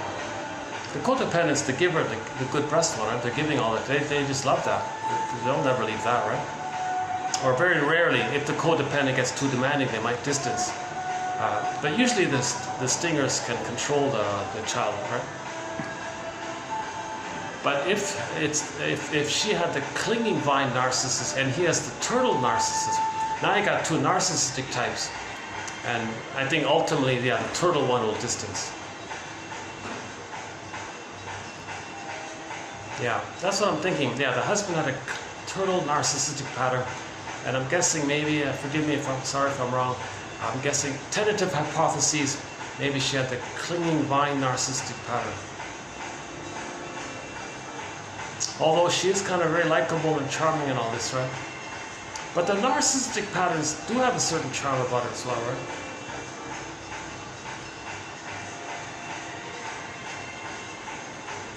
But she's very generous in her book. She included a lot of very helpful ideas. Very, you know, maybe she made the transformation from the clinging vine narcissist into the codependent place, and I wanted to be a giver in her books and all this. Well, mainly that one book, The Wisdom of the Psyche book. Oh yeah, she's got a follow-up. A little book about that divorce can lead to emotional stress. That's the whole issue. Like the stress, the physiological response of stress when there's a breakup, that whole book. Her book is called Heartbreak or something like that. But today's quotes come from the main one, The Wisdom of the Ego, The Wisdom of the Psyche book.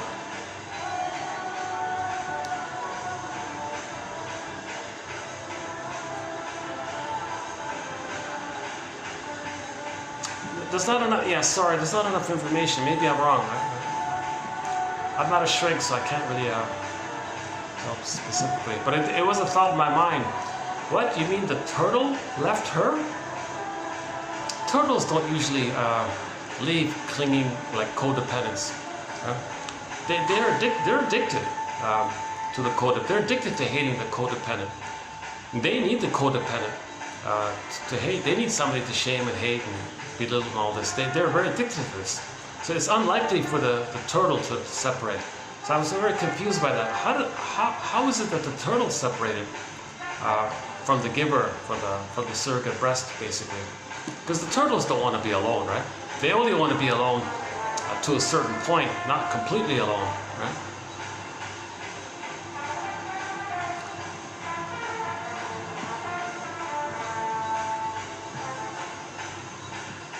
Or maybe the husband had a codependent pattern with sort of like a turtle-like version of it. So the codependent pattern. Let's say he was the codependent and she was the narcissist. That's why he left. But he resembles, he has some of the turtle traits. That's an interesting thought. I don't think that's too common. If the husband is the codependent, the pleasers, the caretakers, the givers, and the woman is the narcissist pattern, then that husband might leave eventually, right? So sometimes it's reversed, right? Anyways, very likable. It's very easy to relate to. She's very likable in her writing. She connects with the reader very instantly, very immediately. If you read her book, you'll instantly kind of connect with her, and instantly, feel sympathy and appreciation for her sharing, appreciation for her articulation, and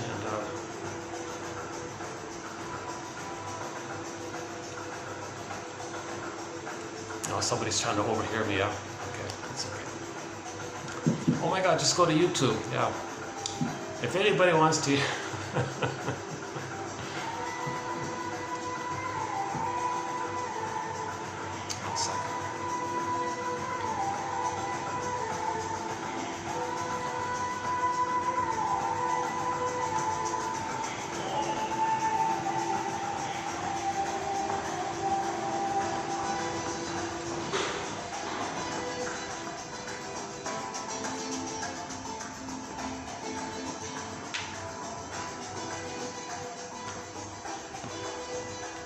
How we doing? How's the battery?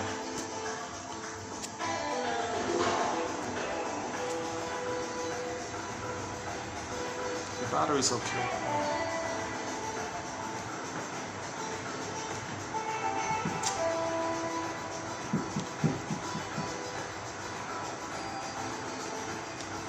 Yeah, maybe now I feel a little tension, I guess, in this moment, huh? So TRUTH, Tina Gilbertson's acronym. So tell yourself the situation. Well, I'm doing this video towards the end here. Feeling, R. Realize the feeling. Yeah, I'm feeling a little,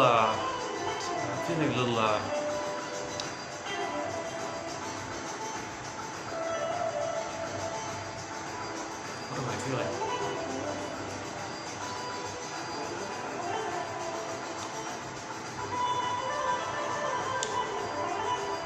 You know, I'm not fully aware of my feeling, right? Right now, tell you the truth. A little sad, angry, is that right? Okay, you uncover self-criticism. So what's the inner critic saying to me right now? Yeah, why did you mess up with the battery in today's video? What happened there? You were doing a good job in part 1. Why did you mess it up with the battery? And then now I have to do part 2. And it kind of broke your whole video kind of. So why am I, that's such a, it's a minor issues, but I'm criticizing myself for some reason. Ironically, it'll be easier to upload this video if it's in parts, yeah. Yeah, that's true, yeah, why did I think about it that way, right? It'll be easy, it takes like a week to upload a long video, right? So, so the second T in the truth acronym is try to give yourself a little empathy. So that means identify the need, and when that need's not met, no wonder you're feeling what you're feeling if your need's not met. So what was my need in this video today? My need in this video, let's see.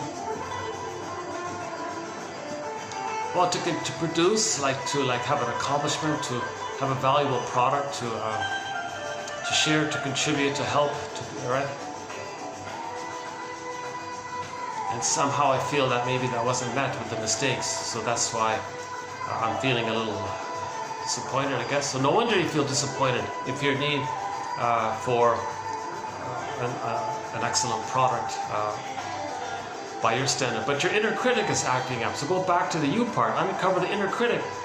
Yeah, the inner critic says, come on, Marcus, it's about time to have a little more professional videos here. Stop bouncing around too much and explaining too much. Say what you want to say it nicely, finish the video. What's with these long meanderings? What childhood need are you trying to meet in relation to your fantasy audience? Okay, to be heard, to be recognized. Okay, so that means the child part of you is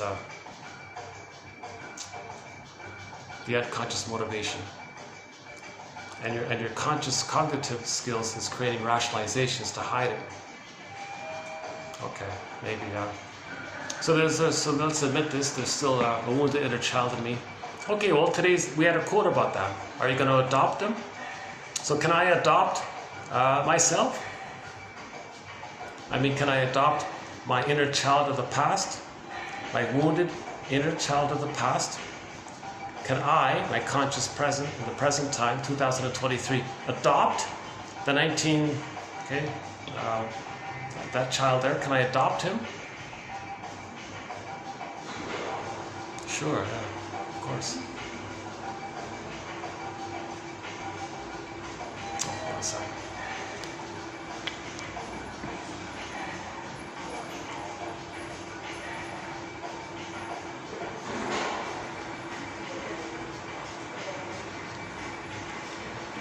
But I quite like that first quote in today's batch of videos, the 2606 one. I think she really described this issue of the mother complex quite well, that one. And that self-help exercise, I think it's worth looking into it. When you're triggered, think of it as your inner child doing things to you, making you think and feel and relive the past, making you be like the child of the past. So observe the tricks of your own inner child. Give your inner child a name. Okay? Create some kind of name that feels right.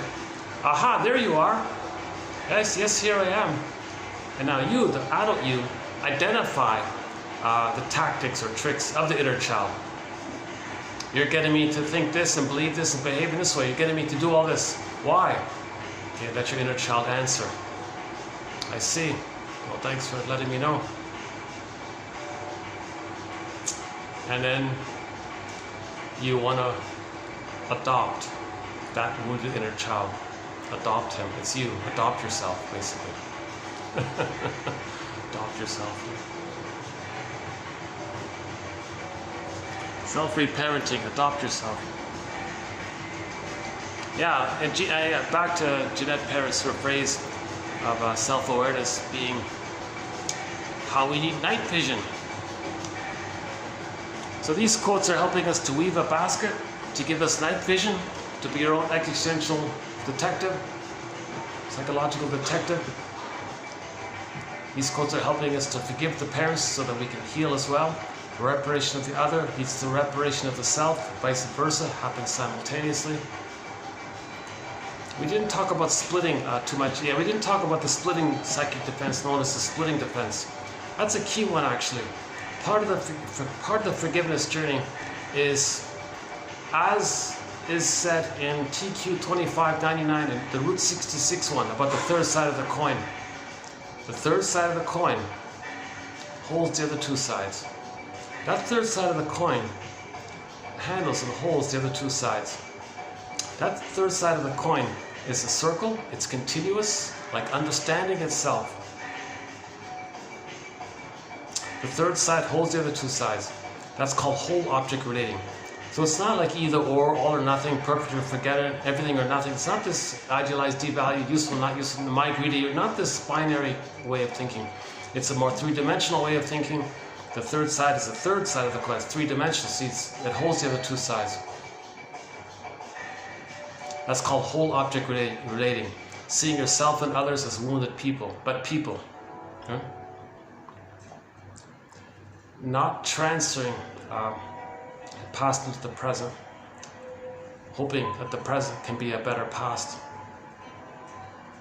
hoping to undo the past. So we talked about that. Yeah, in part one we talked about that. How are we doing here? Still holding up, huh? This video is going to suddenly cut out any minute now. Yeah. Maybe what I'll do is I'll just close up with our theme song. So let me go down and play our theme song. Katja Epstein's German cover rendition of the song Windmills of the Mind.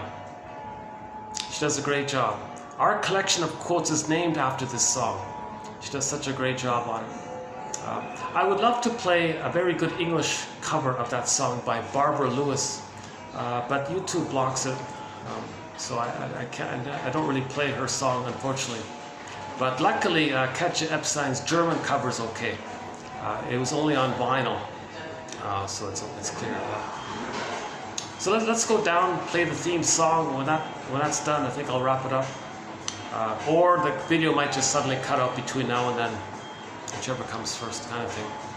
And in the next video, we'll have a few more tag-on quotes from Jeanette Paris, just sort of like honorable mention. Not bad quotes, but I want to include it in the TQ collection. I want to give her as much credit.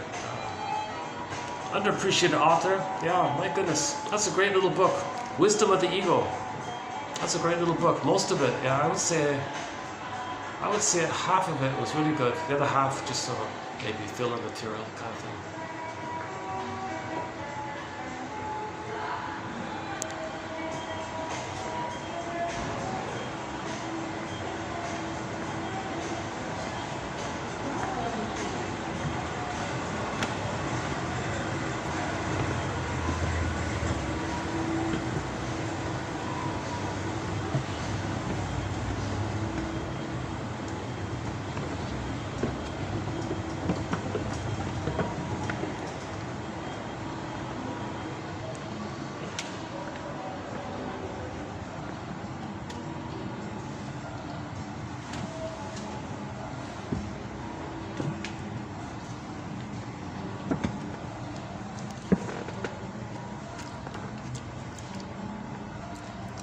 Windmills of the Mind, our theme song. Thank you very much.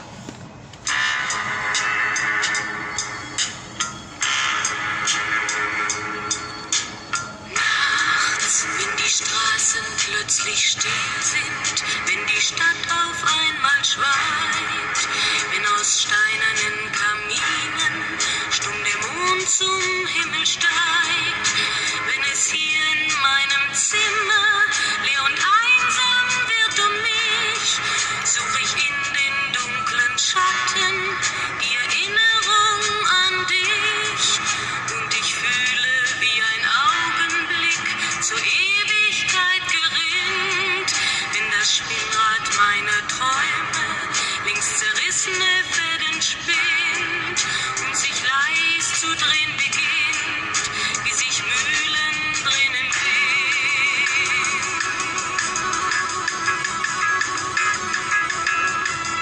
Und es kreisen die Gedanken ohne Anfang, ohne Ziel, wie die schnellen Wellenringe, wenn ein Stein ins Wasser fiel, wie ein Kreisel, den die Peitsche übers Straßenpflaster treibt, wie Spiralen, die ein Adler in den Abendhimmel schreibt, und ich fühle, wie ein Augenblick zur Ewigkeit gerinnt, wenn das Spinnrad meiner Träume links zerrissene Fäden spinnt und sich leis zu drehen beginnt, wie sich Mühlen drehen im Wind.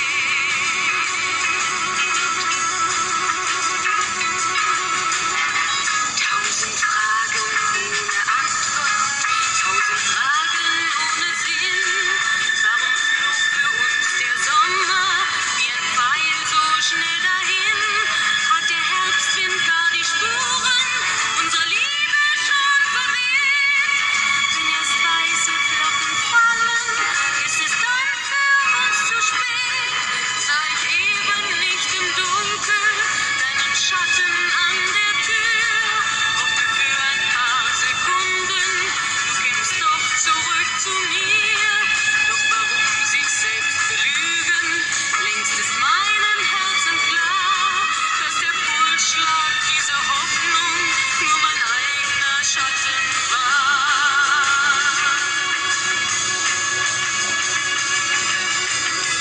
Und ich fühle, wie der Augenblick zur Ewigkeit gerinnt, wenn das Spinnrad meiner Träume links zerrissene Fäden spinnt und sich leis zu drehen beginnt, sich im Kreis zu drehen beginnt,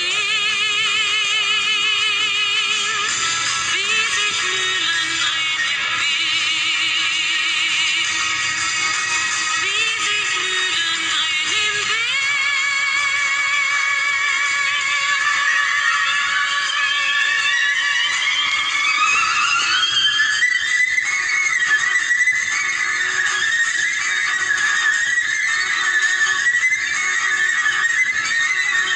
Okay, see you in the next video.